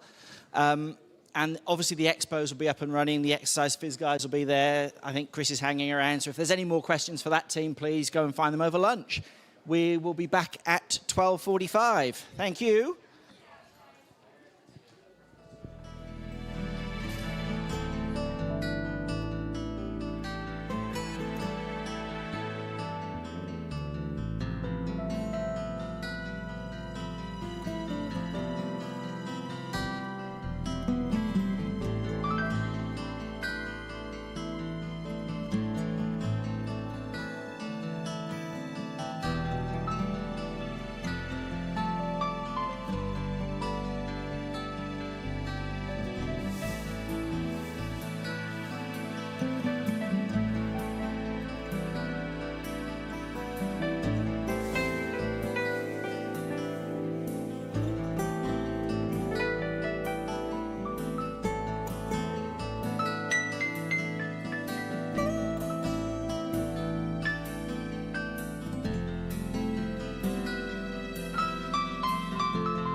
Welcome back from lunch, everybody. I hope you had a nice lunch. I hope you're feeling nice and relaxed. No sleeping in this part of the session, okay? I know after lunch we all feel a little bit dozy and a little bit sleepy. You've all got to stay awake, and you're going to hear from Paula with an update from our accommodation. So Paula, over to you.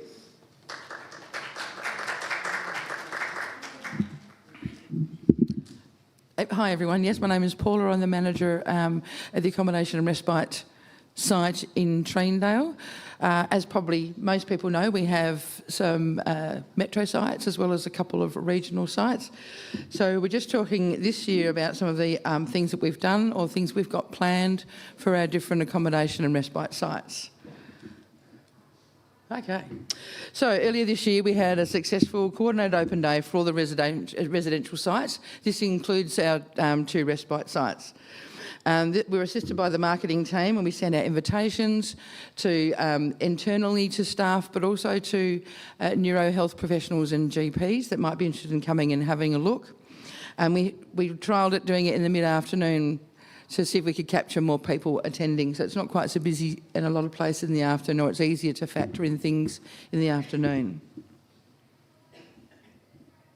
Yeah.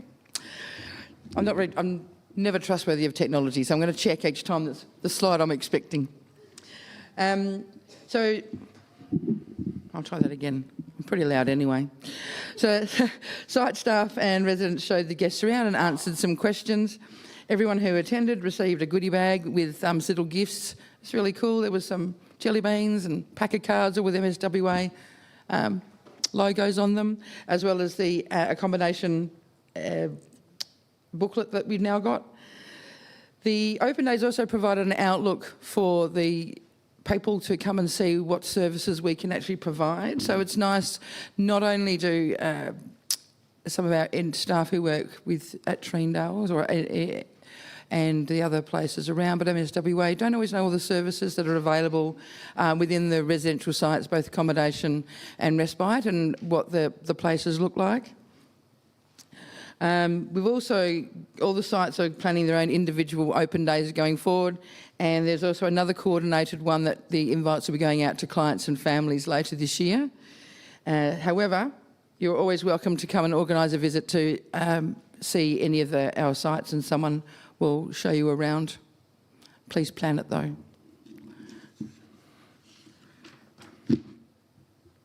So before I talk to you live any further, I'm going to invite you to watch a video of our Treendale respite. But yes, it's still me talking.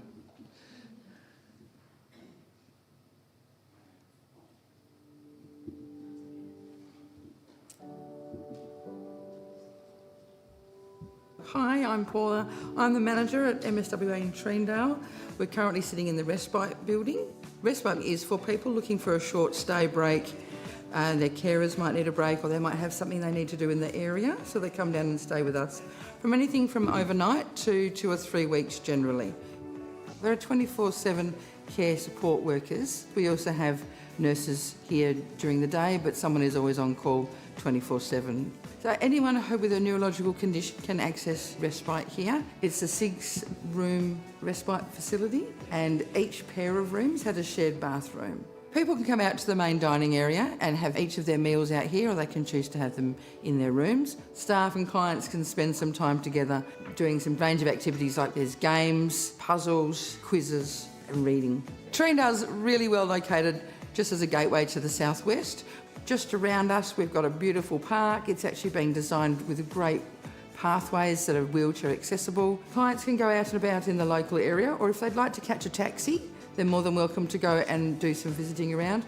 One of the reasons that people come and stay here is they actually have people who are family members or good friends who live in the southwest, and so they come and stay here and the visitors come and see them while they're here. Sometimes the allied health team get together and say, well, if we've got someone coming into respite, we'll organise OT, physio, speech pathologist might actually come and visit them here as well. The care support workers make all the meals, and I think you'll find that a lot of the staff here have a really nice sense of humour and really relate to the clients very well. It's not just a job to them, it's something that they come to and they enjoy supporting the clients, and a real sense of community amongst the staff. Anytime you're down in this area and you want to come and have a tour before you book in some respite, just give us a call, arrange a time. We can make sure that someone can be available to show you around.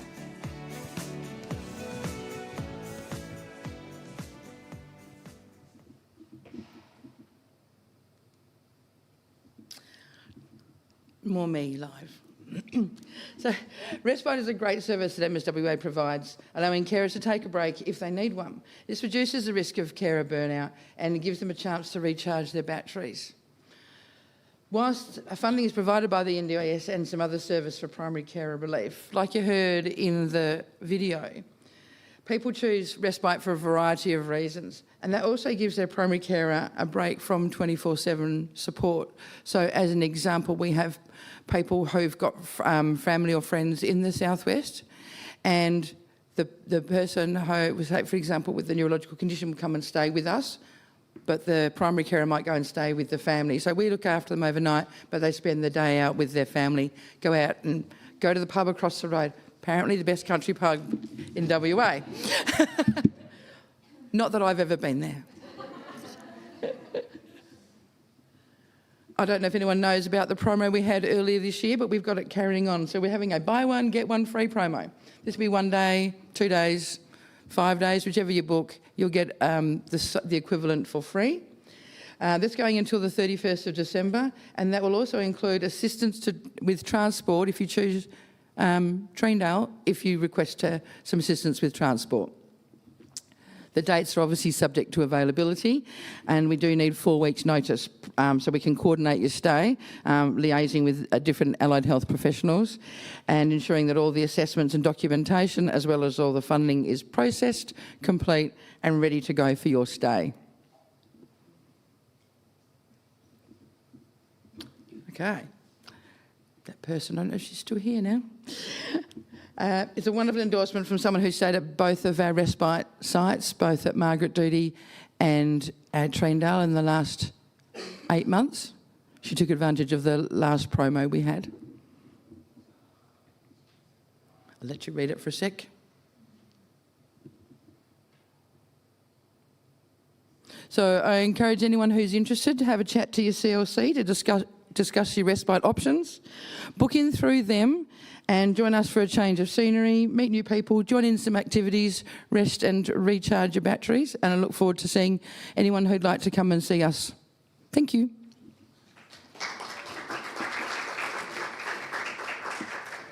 Does anyone have any questions? Because I have primed Simon up if anyone wants to ask about Montario.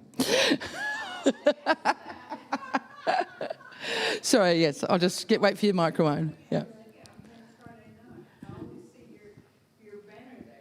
Yeah. My question's about the other location in the city. Oh, so the other respite location is in City Beach, Margaret Doody House. Yep. And they've got the same promo, yes.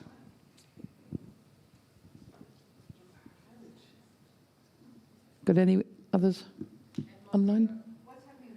Okay, so I've primed Simon. He'll answer those questions. Okay. I said to him there will no doubt be questions about Ontario because we had one or two last year. All right, I can pass it over. Thank you. Yes, now see if you can spot the deliberate name change here. We're starting to refer to that particular property as Shenton Park now. So MSWA Shenton Park, in terms of the build, it's on track to complete towards the end of this financial year, while the practical completion date is still pushing right to the end of the year. We're promised there's some clawback. The top slab was poured very recently, so what we've actually got very shortly is lock-up on the building. Lock-up in terms of the building then basically means you can get inside it, and we will see huge numbers of trades on site then at that point starting to do the fit-out. We've worked with the Quad Centre quite closely over there. We have transition plans in place for the 11 clients that are there. We have a couple of people on the waiting list externally now at the moment as well. So it's very much in that ramp-up mode. We don't need to do too much more right now in terms of the client transition, although we have, is it every three to 6 months we're repeating the assessments at the moment with the clients that are there. So we have a really good plan there with the existing transition people. We have a plan with the property. It's all coming together quite nicely. So I guess barring major disasters with supply chain or building, we are looking to be very much on stream by the end of the financial year. So that's June, and late June. So really coming into July as an opening. So hopefully that gives you, does that sort of answer that sort of general idea about where we are? Okay. So part of the whole deal with Shenton Park is where we had that funding from the state government.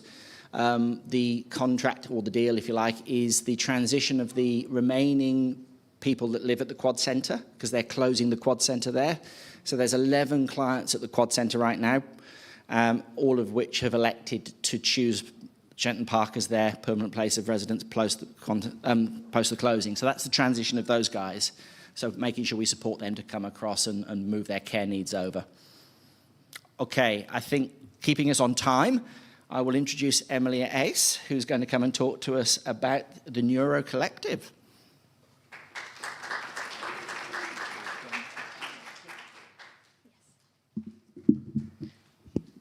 I'm definitely not as tall as Simon, so I better push that down. Thanks, everyone. I see some really familiar faces in the audience, which is lovely to see. But for those who haven't met me, yes, my name's Emily. I'm looking after our community engagement team at the moment. And I'm really excited to tell you not only about the Neuro Collective, but also some of the other community programs that we're running at MSWA and the ones that we want to build moving forward as well to expand our impact. So while my role title is a little bit new, one thing that isn't new is our commitment to community at MSWA. You know, over 53 years ago, I think it was now, we had 12 people come together as the very foundations of MSWA, and they came together with the purpose of finding community, to share resources, to feel heard, to feel understood, to have people to talk about what they're going through and understand what that looks like. So really, that's something that we really want to, I know as part of the strategy, and I know Melanie's talked about it a lot, and Simon as well in the past, is how do we really lean into that community capability and how do we build it up and go back to that origin and make it even bigger impact for our clients, both in this room and clients we maybe haven't even seen before and people with lived experience in our community too. So what we did as part of this work is we went and talked to our community, because there's no point us building something that we think is right and then it maybe isn't fit for purpose. So we wanted to go out to our community and ask what community means to them and what kind of things they would like to see MSWA provide for them as well. So as you can see on just behind me here as well, some of the things people said is just somewhere that we belong, you know, something that's wider than just the MSWA client community, you know, our neuro people with neuro conditions in the community, our families, our friends, our carers, which I think is a really important piece of the puzzle as well, because we know the amazing work that our carers do, and we want to make sure that we're looking after them as well. So with this information, we've kind of gone through our programs, and I want to take you through a couple of them before we get to the Neuro Collective. Some that you might already know and love, such as outreach.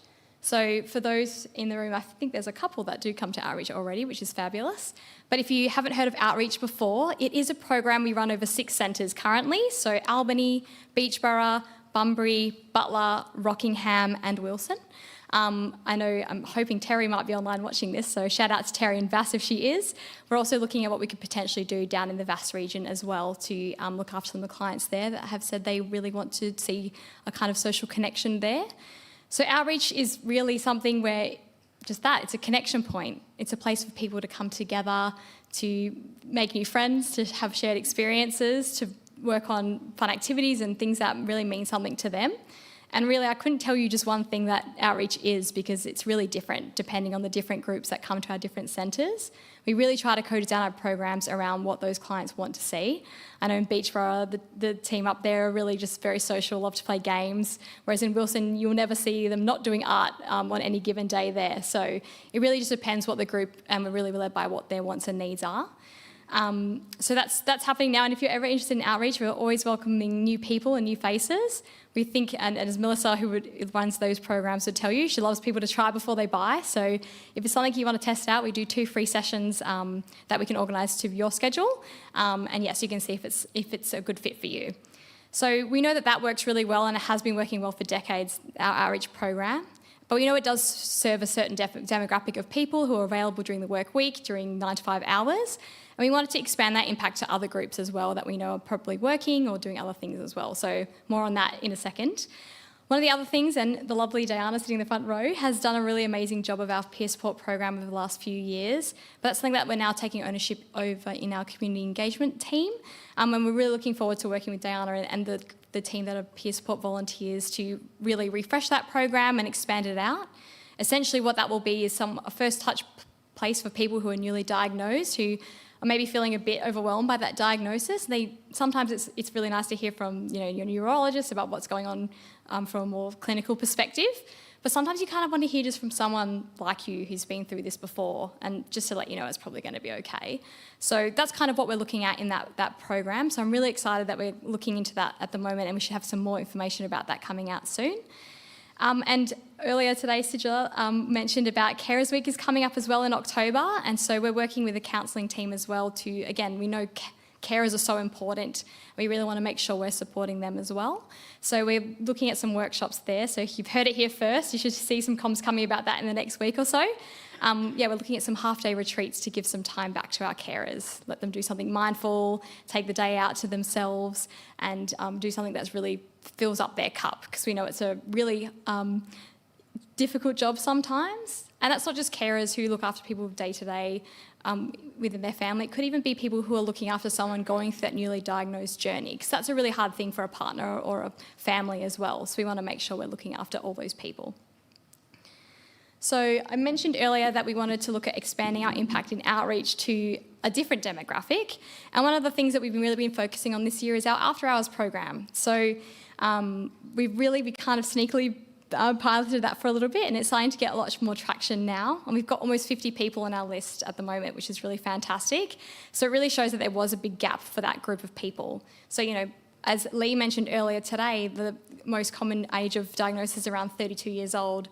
And, at 32, you've got everyone has busy lives anyway at whatever age, but particularly at that age, you might have young kids, you're working full time, you're trying to balance all of the things life has to throw at you. And you might not be able to come to our service centres during the day. And also, and I spoke to a lovely man, Peter, earlier, you might not want to go into a centre where you see people that are further along their journey than you're at currently when you're first diagnosed. So what we wanted to do is we partnered up with the lovely State Buildings, which is some great work of our partnerships team. And they give us this exclusive members, usually only space. It costs you about $3,000 a year to join, but thankfully not for us. And so we have a group of guys that are coming along now just to have simple after-work casual drinks. And while that seems like a pretty basic concept, we've heard so much amazing feedback about that ability for people just to talk to other people going through the same thing as them at the same time as them. So the lovely Sophie up here, who you might have seen, she drew our lottery, I think, earlier this year. Hopefully, maybe there might be some future winners of our lottery in the audience. And she was one of the first people to come along to our after hours program. And I think it's so lovely, this quote from her, which was, I used to think that no one looks like me, no one's having the same experience as me. But then I met someone after hours and he said, that's exactly how I felt. And it was such a relief. So I think, again, it's just so important to show what difference community can make, and seeing someone like you and having that same experience and what it can be like. So it's really great that we have that after hours program, and I really encourage anyone, if you're interested in joining that, you can just go on our website, look up the after hours program and put an expression of interest in. We catch up every second month, and as I said, having growing members. And I'm especially pleased to tell you that because of the success of this pilot, we actually have a couple of people really keen to set up a group down in the Peel region as well, around Mandurah, Rockingham, and also down in Vass too. So watch this space. There's more to come in there, which is amazing. So better get to the title of the presentation, which is the Neuro Collective. And again, this is all part of that wider program that we're trying to build. So what is the Neuro Collective? And maybe you guys saw it. Maybe you put in your name in the raffle at the front that we're going to draw at the end of the day today. But essentially, going back to that research we did talking to our clients, they wanted to see something that was valuable for our whole community, as I mentioned, family, friends, carers, clients, people with lived experience. And they wanted something that would add value in their lives whether they have funding, whether it's NDIS or HCP or not. So we've put together this new program, which is the Neuro Collective. So again, jump on our website if you want to join this program. We've launched it on World MS Day on May 30, and it's a dedicated space for people to sign up, access benefits from our amazing partners, again, thanks to the partnerships and philanthropy team who've been helping to get those on board. There's lots of different links to key resources, which we're hoping to grow over time, and also like heaps of trial and experience opportunities. I was really thrilled. We gave away our first competition last month. We had some people going along to the Derby. They got amazing front row seats, definitely much better than my membership seats right in the nosebleed section. Although we are watching the Eagles, so you probably want to be there and not at the front anyway. But yeah, and we had some really amazing feedback from those guys, because sometimes it's not easy to be able to go along to those different experiences, especially if you maybe are a little bit tight on cash. But it's really important to be able to connect back into your community and have those experiences too. So it's something that we're really excited to be able to facilitate through this program. And yeah, hopefully you can all sign up. It's currently free. So yes, it's definitely the right time to jump on board now and see what it's all about. We're actually giving away tickets to the ballet this week as well. And next month, we've got a few extra special surprises coming out too. So watch this space. But one of the big things that I'm the most excited about as part of this program is actually something still to come, which is our Synapse program. So what this is, and again, it's coming back to that research we got from our community, what they told us that they were needing, is a place where people can go whenever it suits them. Something that's always on, always available for them to jump in, maybe chat to someone, find a community that speaks to them, because, we have a very big community, but doesn't mean you're going to get along with every single person. That's okay, I'll put that down. I hope that wasn't me. We did say there might be something. So essentially it'll be a place that you can log on with your own logon. You can find different communities that might suit you. Maybe it's MS Hikers group, maybe it's a Parkinson's specific group, or maybe it's a carers group. You can jump on there, you can share information, ask questions, reply to each other, have all kinds of different conversations. And it'll be a place that everyone can come together, not defined by borders or regions or whatever that might look like as well. So again, we've been working with some of our clients to work through what exactly this looks like, and we'll be getting some more people involved to actually test out the platform when it's almost ready to launch. So if you're part of the Neuro Collective, you'll be one of the first people to be able to be in this online platform. So yeah, that'll be a really exciting milestone for us as well. So watch this space too. But thank you so much as well, everyone, for giving me some time to talk about this. And I really hope that I'll see you guys all joining the program soon, so we can hopefully give you some fun experiences.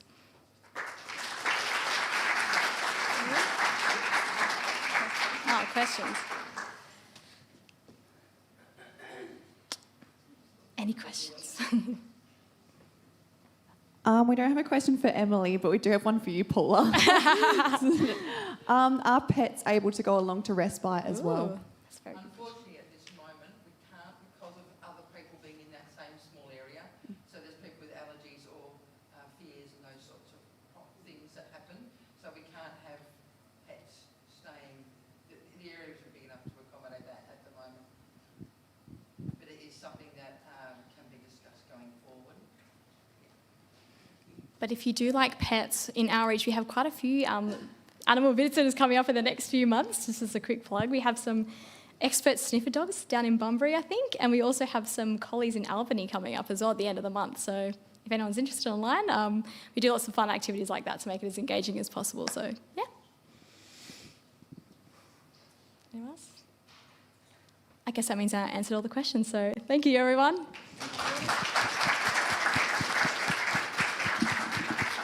There you go. Okay, so where are we? There we go. We now have, oh, look at this, right on cue. Can I introduce Yvonne here, who's going to talk to us today about co-designing an exercise program. Associate Professor at Murdoch, I believe. Is that correct? Oh, look at this, right on brand. To the camera there to make sure we get you. I hear those red T-shirts going to be worn today. So Absolutely. Contrast well. Join the party. Thank you so much. Over to you. Thank you for your time. Thank you very much. Can I take you back to what might be a happy time or a less happy time? Remember when you were at school? And remember that sometimes you might have got in trouble for passing notes to your friends. That doesn't happen anymore. But what does happen is that kids get into trouble for having their telephones out and texting. But I'm not a teacher at a school, and I would like you to have your phones out because this is going to be a little bit of an interactive presentation. But maybe don't text the person sitting next to you.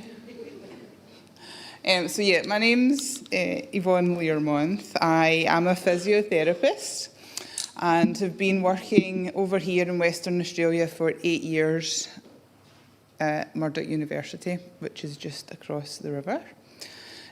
Prior to that, I grew up in Glasgow, where I never ever sent notes to my friends in the class. I was a very good girl, honestly. No, I probably was a bit of a risk taker, and I liked being out and about, and I liked being with other people and being social, and I guess pushing the boundaries. And that's important to note because I think we all probably want to take time to be pushing the boundaries and doing things that we enjoy. And one of the good things about physical activity and exercise is that not only does it get you out and about in the community, but it can be really, really helpful for many, many symptoms of multiple sclerosis. Between growing up in Glasgow and coming to Australia, I lived in America. I lived in Chicago, which is a wonderful city, but I would advise against going there between October and April. Because, especially Australians, yeah, you wouldn't be happy in the absolute freezing cold. But I learned a lot, and one thing that I did learn was that as healthcare providers, we're not always great at communicating what we mean to people living with health conditions such as MS. But what I also learned was people with MS want to be advised by healthcare providers. They're their most trusted source of information. Now, the internet is out there, and there is reliable but also unreliable information on the internet. And what we learned was that the neurologist and the nurses and the allied healthcare professionals really needed to be the source of information because that's where persons living with MS went to and wanted to get advice. And this has brought me to talk to you today about how we have learned and listened all the way across our research projects and are currently beginning a new project to co-design exercise promotion through doctors and nurses. So what does co-design mean? Well, it's listening to consumers. Consumers can be people in hospitals, people in clinics, patients, people with a health condition. Consumers can also be carers, but consumers can also be the healthcare professionals because they are part of and interacting in the story. Consumers can inform us in our research and tell us what the gaps are that we need to address. We can consult with them to learn more about a particular question that we've got. We want to involve them in all stages of research, and we want to partner with them. We don't just want to pay lip service and say, oh, we've chatted to one person and that was 5, 6, 7 years ago. We really want to hear what people have got to say. This picture was taken by Emily, who was sitting at the back this morning and asking quite a few questions. Very proud of her, being a student and being inquisitive. And Emily's PhD project is to co-design projects to better measure walking and gait in people living with MS. So here we were consulting with about 10 or 12 other people who have MS and finding out what problems or barriers they might have in the community so that we can then potentially identify better ways to measure walking. You might go to the physiotherapist and they might ask you to walk for 10 metres and they'll time you doing that. You might have had to do the 6-minute walk test, everyone's favourite. And those are good and great, but they might not be similar to the walking experiences that you have crossing the road. So the road's longer than 10 metres, and also you have to be paying attention to the traffic. And maybe you've got somebody with you and you're chatting to them. Maybe your phone has rang. So we really need to listen to consumers and co-design relevant research projects. So here is 2 individuals that you're going to see a few times over the next 10 minutes or so. This is Siobhan, one of our students at Murdoch University, and this is Di, who was introduced to me as she used to come to MSWA, probably still does come to MSWA quite often. And this is, again, where we realised that us as healthcare providers, we're talking with you, but what we say isn't necessarily what you hear. And I've presented a case here of physical activity. So Siobhan, as a physio, has said, you're going to do some physical activity, Di. That's what we're going to do together over the next 6 weeks. What is going on inside Di's head? What does she actually think that we're meaning by this? She's said, and these are quotes from Di's conversations, I think she might mean that I'm going to be working my muscles. Or maybe she's going to have me running. Maybe we're going to be doing a park run, running around for 1 kilometre or 5 kilometres. Or maybe she means by physical activity, exercising, but other stuff as well, walking, maybe riding a bike, but also mowing the grass, digging up the garden, doing my laundry, taking the stairs. So different people have different ideas of what we mean when we as healthcare providers talk to them. And that can be a problem. Sorry, this one is meant to say exercise. I apologise. So if I say the word exercise to you, what is it that Di thinks that I mean? Do I mean walking to the shops, nothing that's structured? Do I mean playing bowls or 9-hole golf? Does she mean exercise as housework because I have to do it really, really quickly and I'm out of breath? But exercise is an extra thing, something that you've got a goal in mind to do and it's going to help improve your body. And exercise is something that we really have learned about better communicating because we were consulting with consumers at the time.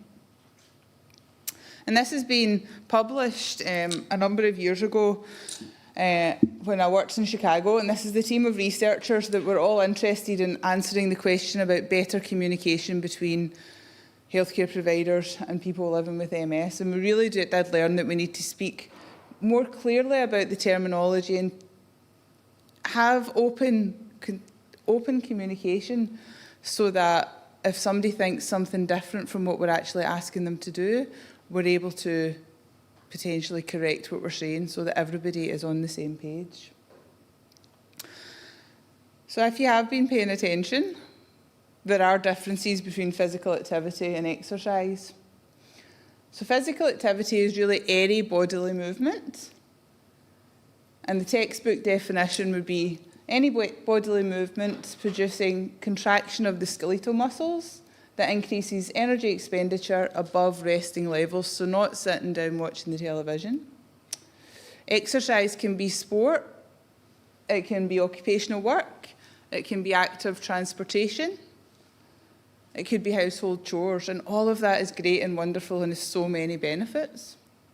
Exercise is part of physical activity, and exercise seems to have attracted loads and loads of research, whereas things like sport haven't attracted so much research, and I'm going to get back to that in a second.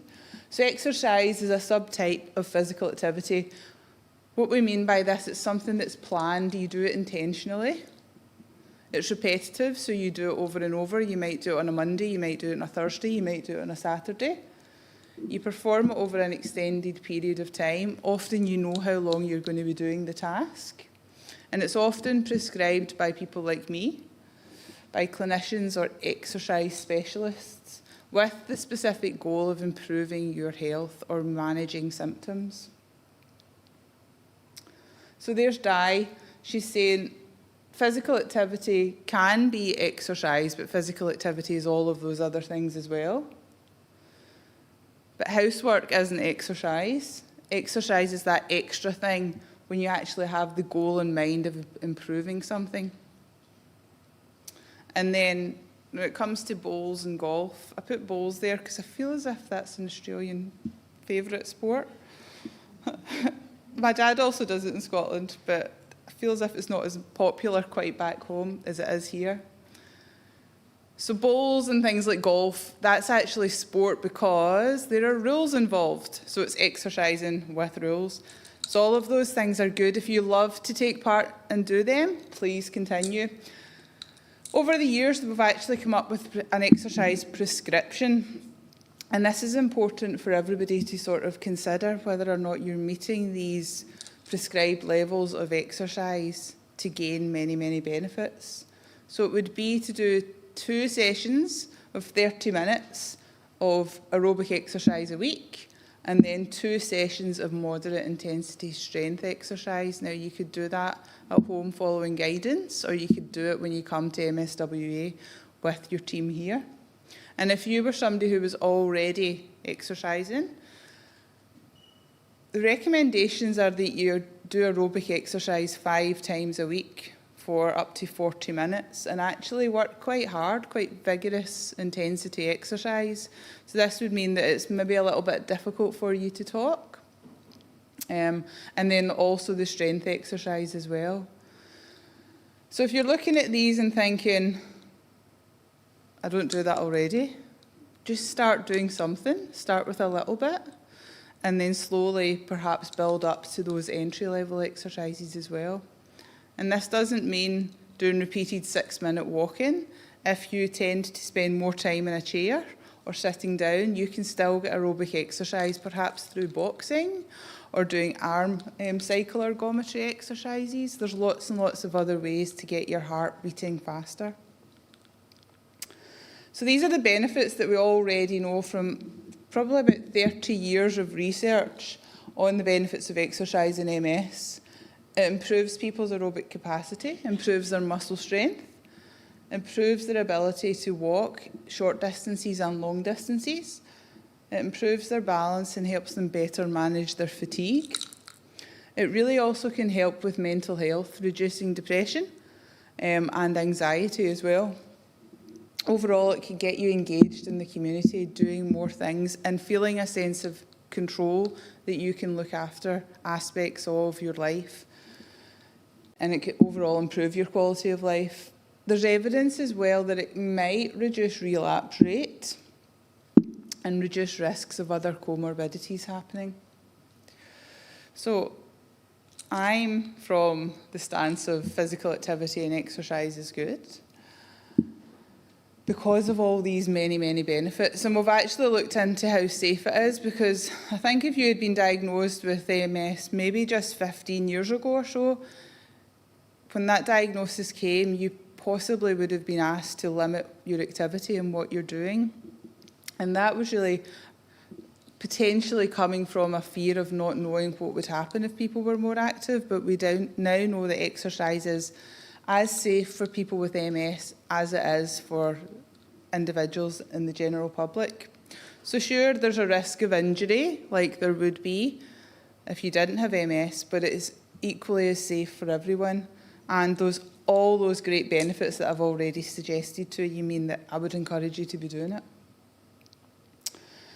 So back to that story about what I learned when I lived in America and that people wanted to hear advice from their clinicians. When I moved here, I went out and I went down south and I went up north and I went and chatted to a lot of consumers. So the consumers were people living with MS, their carers and the healthcare providers, and we asked them, who do you want to go to when it comes to advice about physical activity and exercise? And we heard the same things, that they want to actually get advice from all their clinicians. They want to hear the same messages. They don't want to be hearing mixed messages. That was identified in Canada, and that was also identified in the United States. So what we're now doing is we're developing some educational resources for neurologists and for nurses to be able to generally promote exercise, to not prescribe it, because we know that's the job of exercise physiologists and physiotherapists, but for doctors and nurses to be providing that same advice so there's less confusion. So our overall vision is for allied health still to be the ones who are supervising and promoting exercise, but for all MS clinicians and healthcare providers to have the same education and the same knowledge about things like those guidelines and about things like the many benefits of being physically active and staying exercise friendly. So how have consumers informed our prescription of things like this so far? Well, we've gone and we've asked them, how can we improve our research? What do we need to do to engage more individuals to make the research more accessible? And they've helped us identify the real needs of individuals living with MS. And they've helped us identify the many benefits of having lots of different information sources. So having a website, but also sending out text message reminders, perhaps also having online paper manuals as well to help people really engage with changing their behaviours. Because this is different it's different from taking medication, which is something that you can do fairly quickly depending on what the medication is. But changing your behaviour towards physical activity is something that really can take time. So we've learned that people need lots of different support strategies. And listening to consumers and listening to you is what has made our research more successful. So we've recently completed a study called BASE, Changing Behaviour Towards Aerobic and Strength Exercise. And this was an online education research project delivered by physiotherapists and exercise physiologists. There was 40 of them around Australia who were trained in delivering our programme. So here we've got Siobhan and Di back to tell us a little bit more about what this research project involved. So it was a 16-week exercise change programme, which involved fortnightly phone calls and text message reminders. And in those phone calls, which were like Zoom or FaceTime or team calls, we not only engaged and checked what physical activity and exercises people were doing, but we also talked to them about overcoming barriers, identifying their goals, becoming stronger in their self-efficacy beliefs towards exercise. And that's what I mean by it can be very, very difficult to change our habits and why we need to make it a step-by-step process to do so. So there was newsletters sent out to individuals that had them doing some homework before they met up with their therapist. And then they also kept notes on what activities they did. Now that can sometimes be hard because we just want to do the task. We don't want to write about it afterwards. If I was to ask how many people actually kept a diary when they were younger, I don't know how many hands would go up, but we're not that great at keeping notes of what we do. But if we do keep notes of what we're doing, we can see progress and we can see changes. So all of this was involved in this study that we did across Australia. And then What we did next was we planned to co-design an exercise promotion study, and this is where the doctors and the nurses came in. We identified that exercise and participation and promotion should be across all stages of clinicians. And this was from the study that we did in Australia back in 2019. And we learned lots of lessons for the future and recommended that clinicians probably need some education and tools to help them have those conversations with their patients. Something else that I do want you to realise is that beyond the benefits of exercise and physical activity and listening to clients, is that there's other things that can prevent you from taking part in whatever healthy habits you want to follow. And when I was collecting that data for this study, we collected it in 2018, and at the time there was huge floods in the Pilbara region up north. And we heard from some of the physiotherapists that over a year had gone past and they hadn't been able to get up there to provide care to the individuals living in that area of WA. And as I was analysing that data, I was at home back in Scotland, and it was around Christmas time, 2019. And there was an advert on the television, and Hugh Jackman was on it, and Kylie Minogue was on it. And both of them were over on Rottnest Island, and they were taking selfies with quokkas. And the advert was, "Come visit Australia," because it was deepest, darkest winter in Scotland and the UK. "Come visit Australia. We're open for all. Come and see what there is to see." And 2 days later, that television advert was taken off the television. Can anybody remember what happened back in 2019 that meant before COVID? So it didn't affect us so much in WA, but the bushfires on the east coast of America, the images were getting all across the world. It was really scary for somebody whose home was back in Australia to think about how I was going to get back there. But I was also in the middle of analysing some of this data about the fact that people couldn't get access to physiotherapy if there'd been major floods. So probably the same thing was happening when the bushfires were happening over east. And as we were identifying the potential need for overcoming these crisis barriers to physiotherapy and being able to be physically active, because if there's bush smoke everywhere, you ain't going to be able to go out and do your walk. Something else did happen. COVID came along. COVID kept us all inside, and we weren't able to get out for a walk. Well, we were. But we weren't able to get access to OT, physio, nursing. We weren't easily able to get access to neurologists. So many barriers to us being able to exercise and be physically active are out of our control.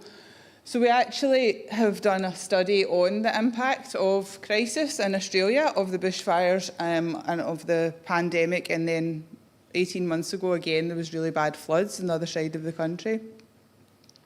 And we gathered how impactful these crisis events had been on participation. We asked about diet and nutrition. We asked about smoking habits.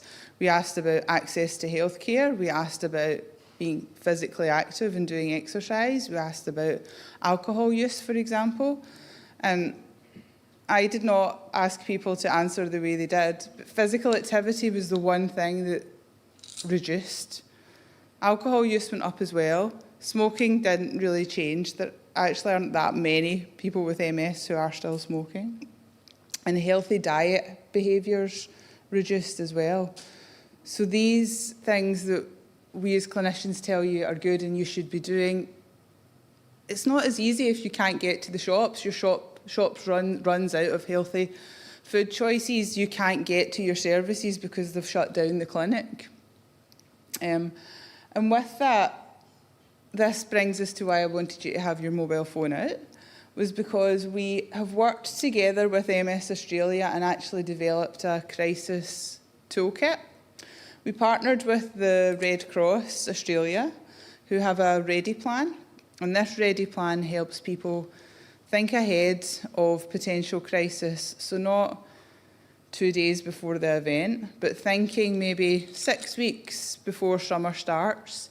Am I ready for potentially what might happen if there's major floods where I live, or if there's major fires where I live, or if another major pandemic means that all my the clinic services closed down, I can't get easy access. So I urge you to take a look on that website and scroll through it. It would probably keep you busy this evening because there's lots and lots of information up there.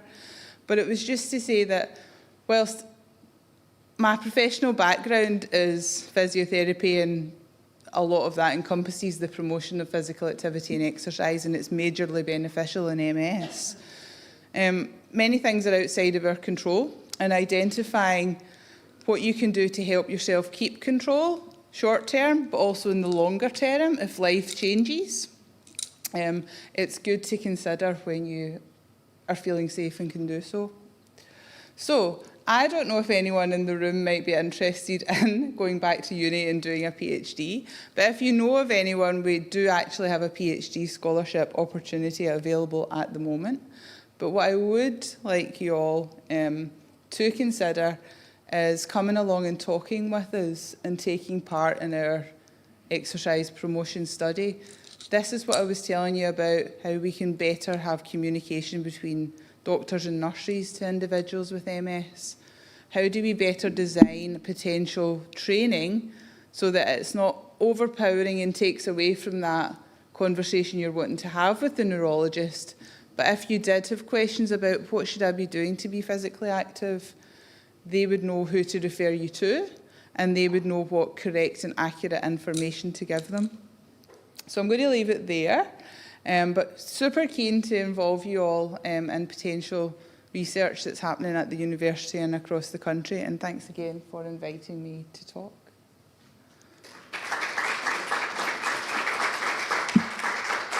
And I believe that QR code is up there for if anybody wanted to, if you didn't feel brave enough to put your hand up and ask a question, but if you wanted to send it, the QR code's there to do so.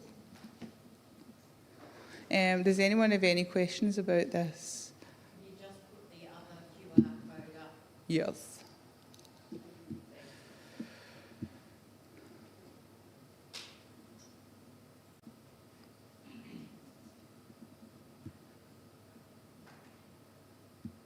So I think I'm staying up, and then a couple of other people are coming to join me.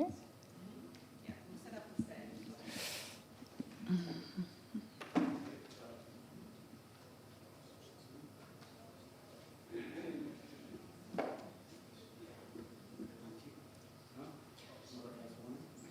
Okay. Hi everyone, my name is Tony. I'm the Chief Experience Officer at MSWA. Thank you very much to Yvonne. Big round of applause. I would like to welcome a couple of extra people to the stage. We might need some help grabbing a couple of chairs also. The next session is a panel on translating research. That's something that my team, I work in marketing and communications, and a big focus for MSWA is the translation of research for real-world outcomes.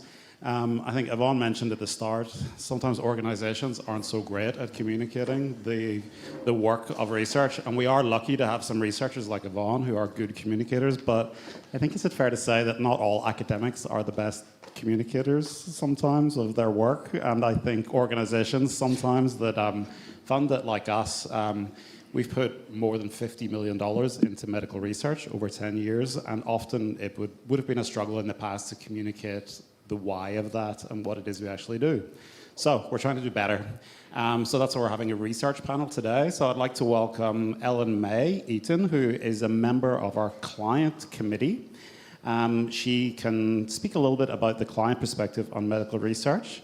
I'd also like to welcome Julia Tran, who is MSWA's research coordinator, and Yvonne is going to stick with us, and I'm going to do a bit of a facilitated Q&A. Anyone in the audience can jump in and ask a question. We will also have questions from online, and Montana or Bonnie, will you keep me right on that? Cool.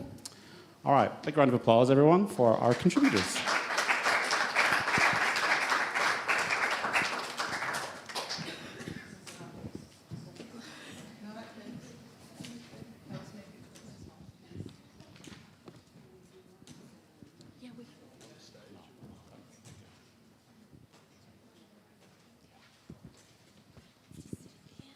Okay, thanks, guys. We're going to start very generally, and we have different perspectives on stage. I might start with the client perspective. Sorry, LMA, to put you right on the spot.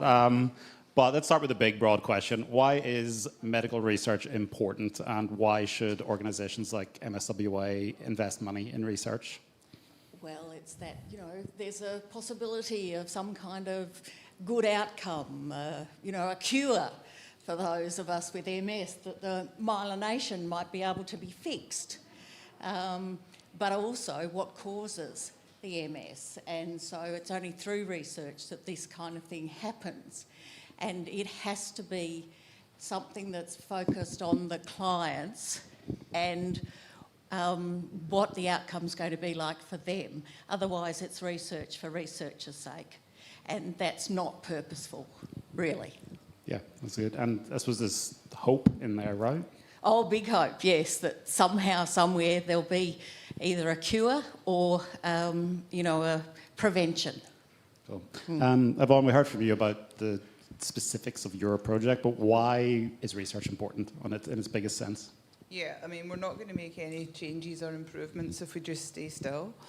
And pushing the boundaries of what's possible can ultimately lead to things that you can't imagine right now. In Australia, we are a big geographical country with a small population, but we do have many people that are important, and I think research coming from Australia that meets Australian needs is why the funding from organisations such as MSWA is so important. And Julia, you're kind of in the middle between researchers and clients. Why is it important that we translate the work of researchers like Yvonne? Well, because research as a basic it's always fantastic to do, but if it never reaches the community that needs it, then really it hasn't actually succeeded in what it was intended for. So the translation is a huge part after research findings are met. So, bringing in the investment, having the action, engaging with the community to be educated into it, to advocate for it, to, in the end, benefit the community that needs it the most, our clients, our carers, and everyone who are affected by neuro conditions. And Yvonne, kind of to follow that, what do you think are the biggest challenges in your work in getting to that translation space? I think I'm quite lucky because allied health is very person-focused. And I can potentially see changes that happen over a week or two, but there's many researchers that are lab-based. And my undergraduate degree was in microbiology, so I have spent time wearing a lab coat. And I know that it can take a long time for research to actually translate to impacting the person that it was intended to do, but you have to take those critical steps that are small and focused and important, because those are the ones that are going to lead to the next stage, the next stage, and the next stage. So really translating at all levels, but listening to what the needs are of the person with the health condition.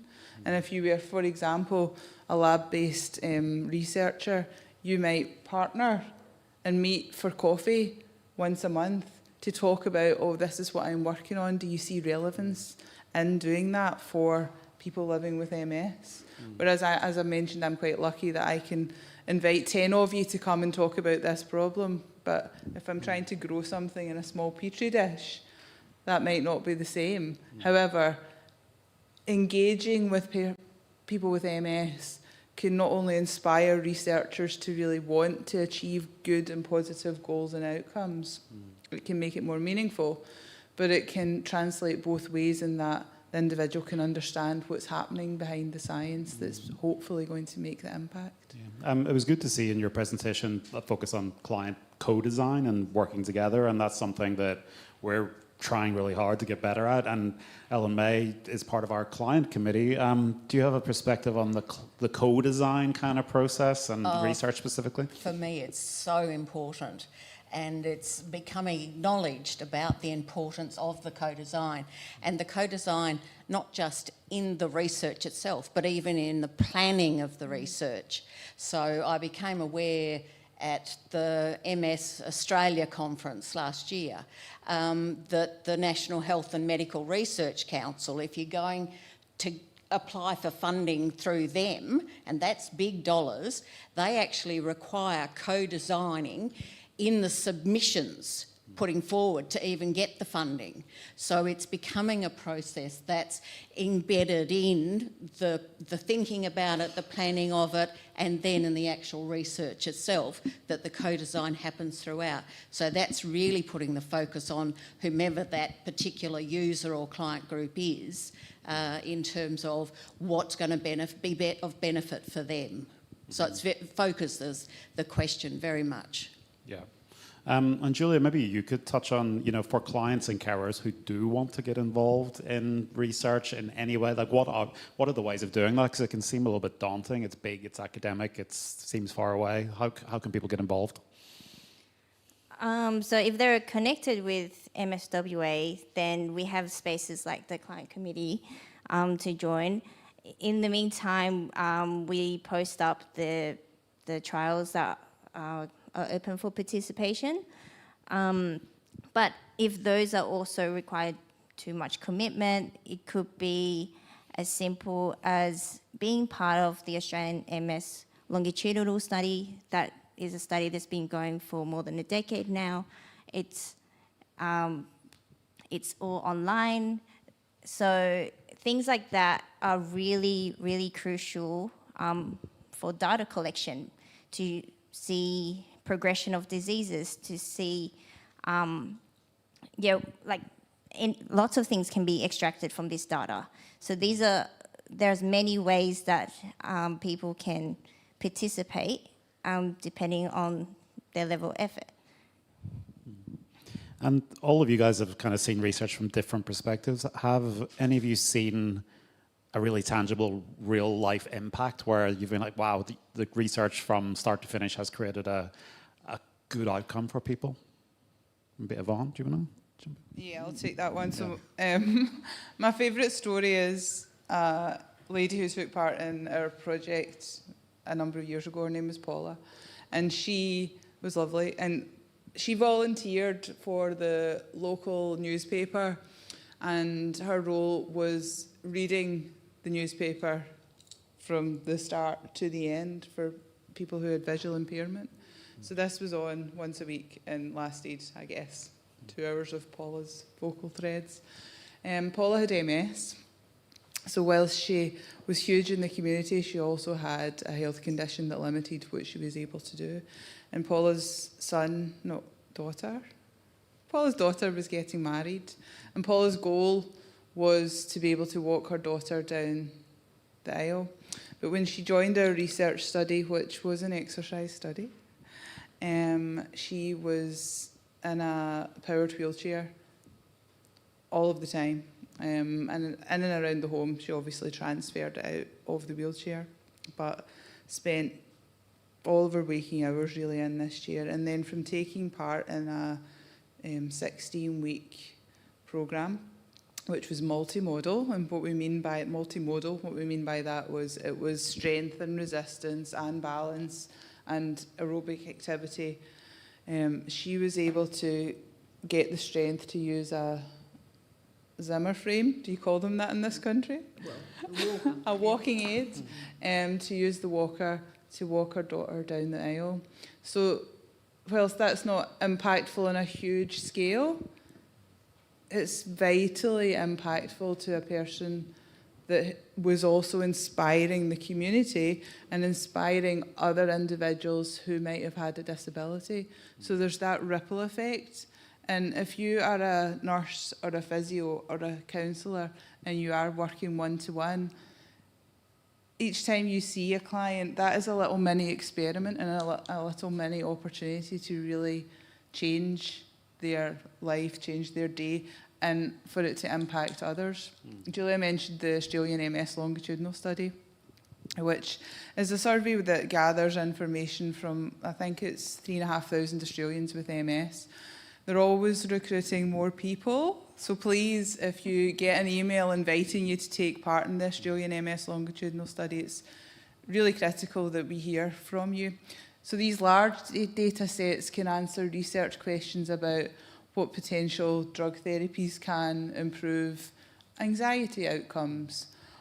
And we also put questions in there about access to telehealth and whether or not people felt confident having online video calls with their healthcare providers.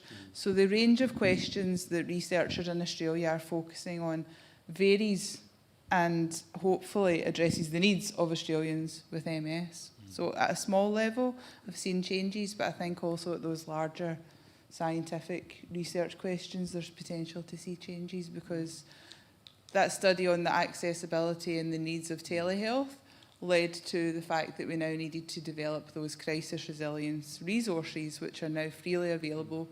They're really the only ones in the world, so Australia is leading the way. So that's my response. I think that if we listen to you all, we can make a difference. Yeah. And we heard earlier from Chris, you know, with his experience around the Molli Suit, that would have started in the world of clinical trials and research, right? So, LMA, have you got any personal kind of observations in that space? For me, the co-design is not just for research. It's for anything that we do. It's about the way we communicate with one another and picking up on the different languages that get used. I have one with the physios. I think physios talk about the tone of muscles differently than if you go to a gym to tone up. Yeah. It's almost the opposite. And so the understanding the language is then becomes significant as well in all of the communications. And that's about getting those same messages out. And that's significant. So we've talked a lot about the positivity and the hope in research, but what is the risk of, if we don't do this work around translation and communication? Maybe start with you, Julia. What do you think is the risk of not kind of creating tangible stories around this stuff?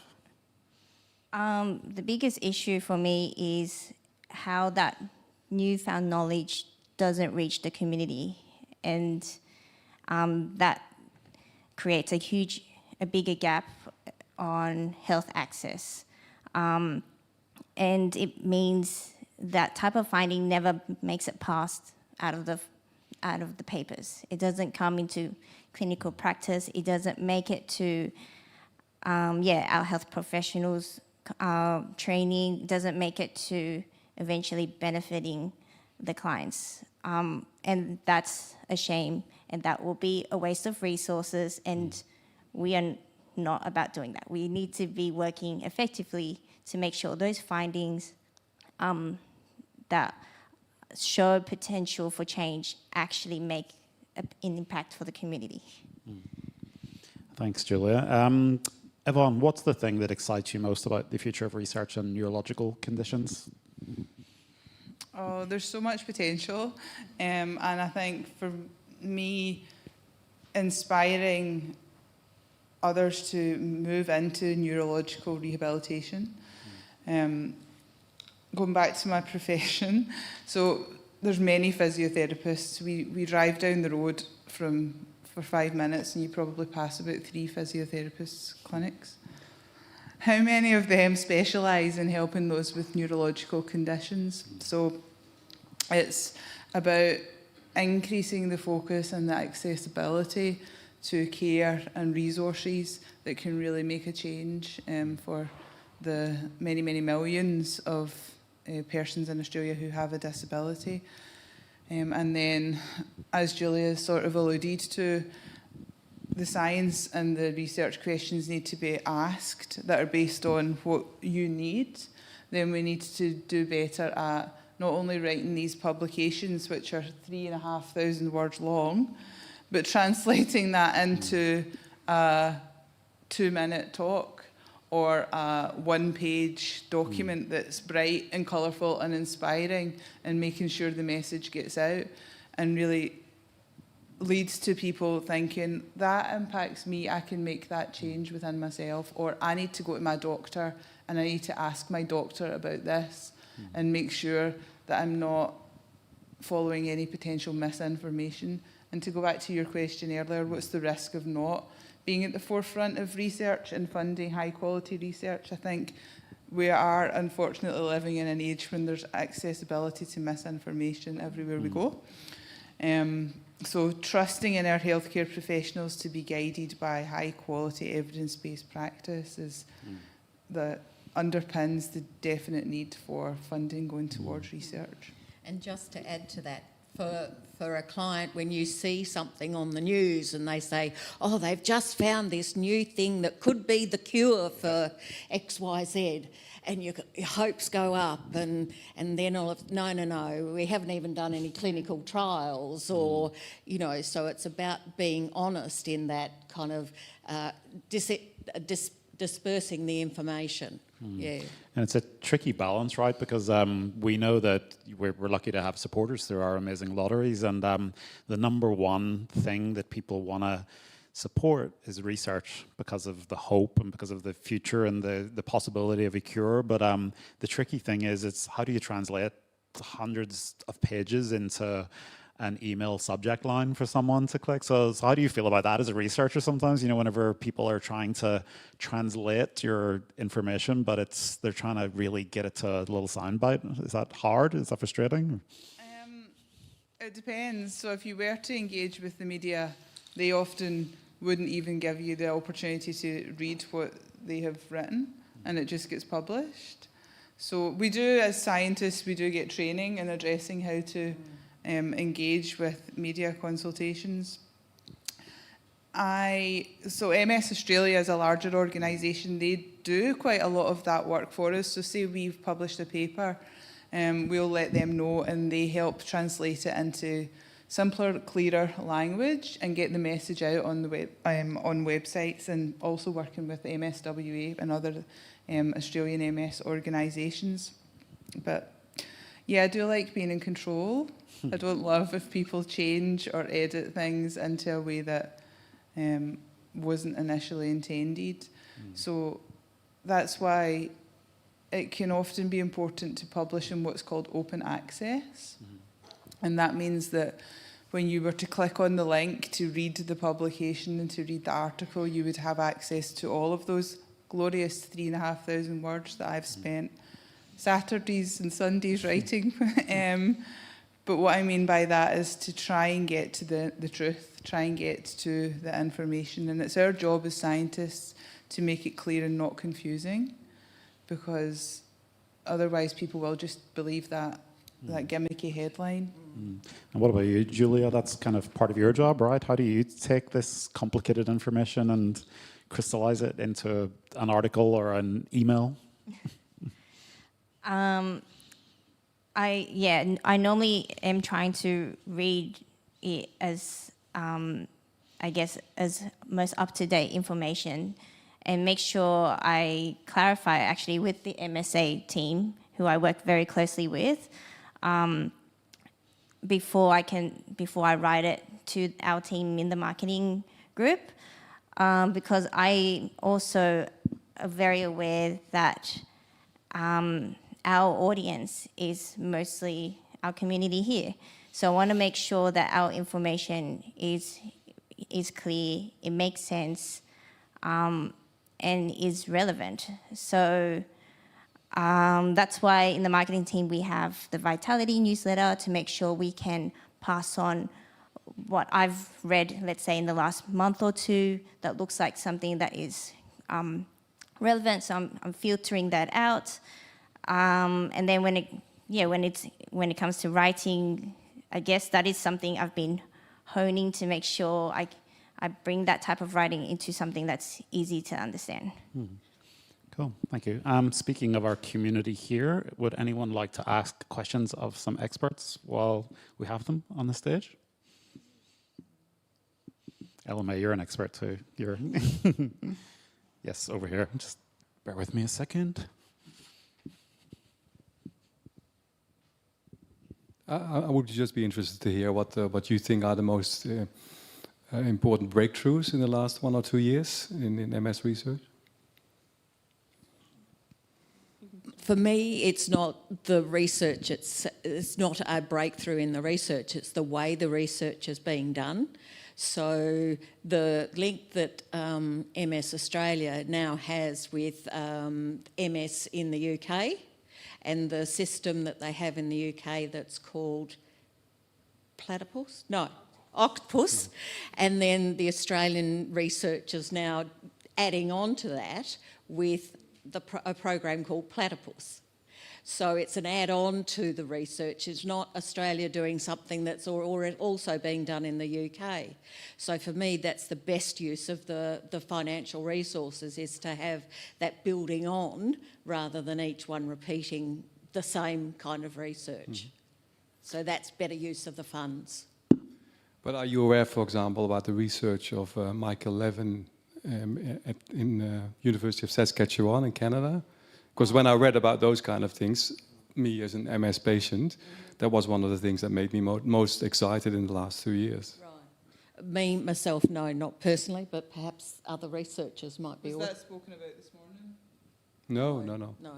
No, it's research that mainly compared people with MS and people that don't have MS, and they discovered that people with MS have a particular protein that leaks out of the nucleus of their neuron cells, whereas other people, normal people, that doesn't happen. And that's now in the trial phase, I think, and that sounded to me as one of the most promising things, because the main thing they showed is that if they give a particular drug that prevents this, then those neuron cells actually start growing and they start communicating with other neuron cells.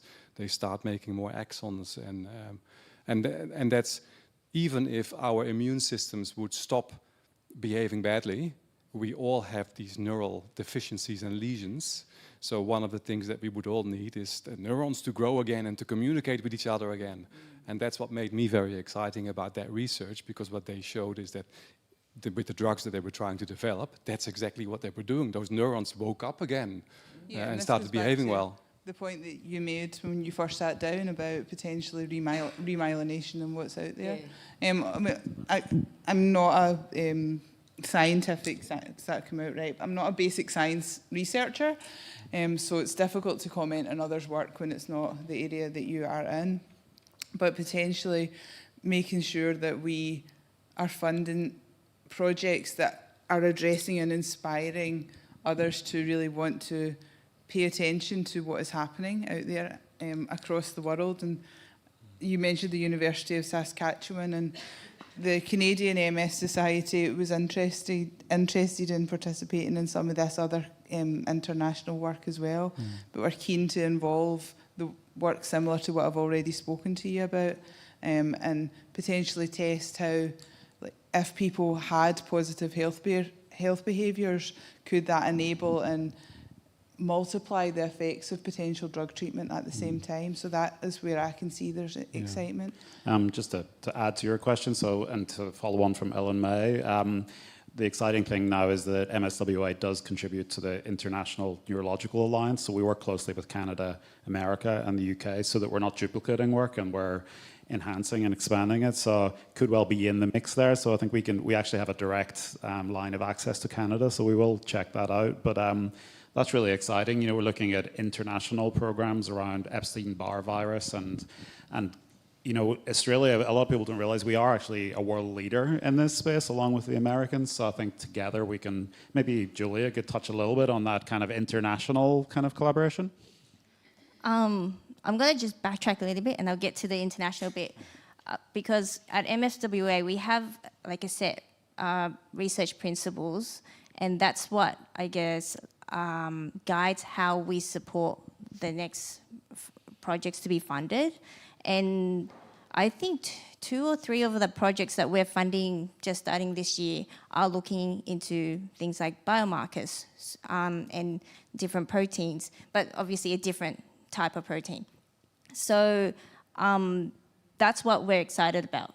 Innovative studies that are quite novel right now. We want to just give them a little, I guess, incubate, a little seed to just have a start in that research. And so that's happening all around the world. They're all investigating different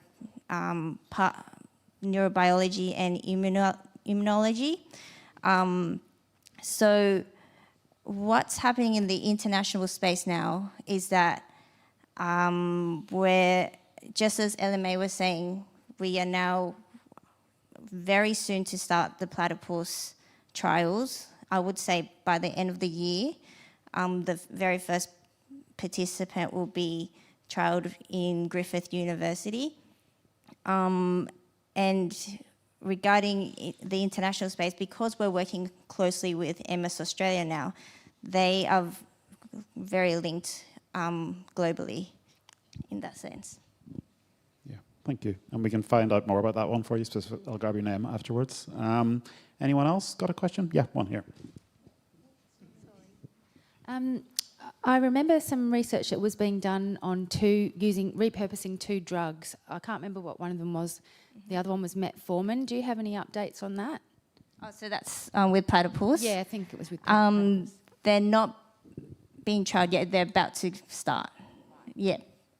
So that's what I was saying. The very first participant will be from the Griffith University site, because they're the lead site. I believe Perrin in WA here, they might be the second or third site. And we've have just under 20 eligible participants so far. So if you're interested to join, you can find the website on MSA's platypus register. Now, they also can link you towards 2 other studies regarding EBV. And if you're not eligible for any 3, they'll suggest you to possibly join AMSLS, so the longitudinal study.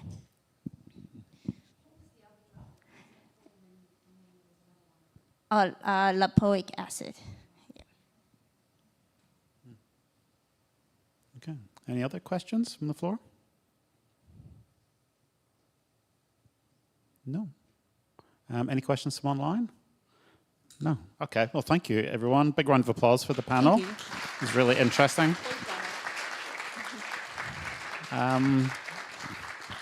And I think that brings us to the end of today's session. We're about 15 minutes ahead of schedule, which is incredible, really. I think I have a raffle to draw, which is always an awesome thing to do.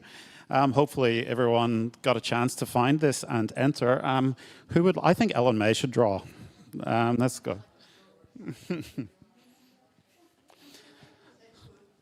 I'm not allowed to participate in lotteries or anything, so I'm not going to do a raffle either. Okay, and this is our amazing Life Not Limits hamper, and the winning number is? Yellow for you. Oh, no way, Nicolette. Congratulations, Nicolette. Couldn't go to a better person. No, we've got auditors, we've got regulators, totally legit. That I cannot organize. You'll find out on Monday morning, as everyone else finds out. Okay, thank you so much, everyone. Thank you to the panel. Thanks. It's been a long day, but hopefully really informative. Thanks to the marketing team, the events team for putting on today. Thanks for all of the amazing services staff who came and shared their knowledge. Thanks to our clients who also put themselves out there and shared their experience. Thanks to our viewers online. We had quite a few today, actually, which is amazing. And thanks to our client committee. That was a really big improvement this year. The online session has been much improved. Another piece of feedback was that we should stay open a little bit after today so that people can hang around and chat if they want to, find out more information at your leisure. So please hang around if you can or want to. But thank you to everyone, and a big round of applause for all of the contributors today. Thank you very much.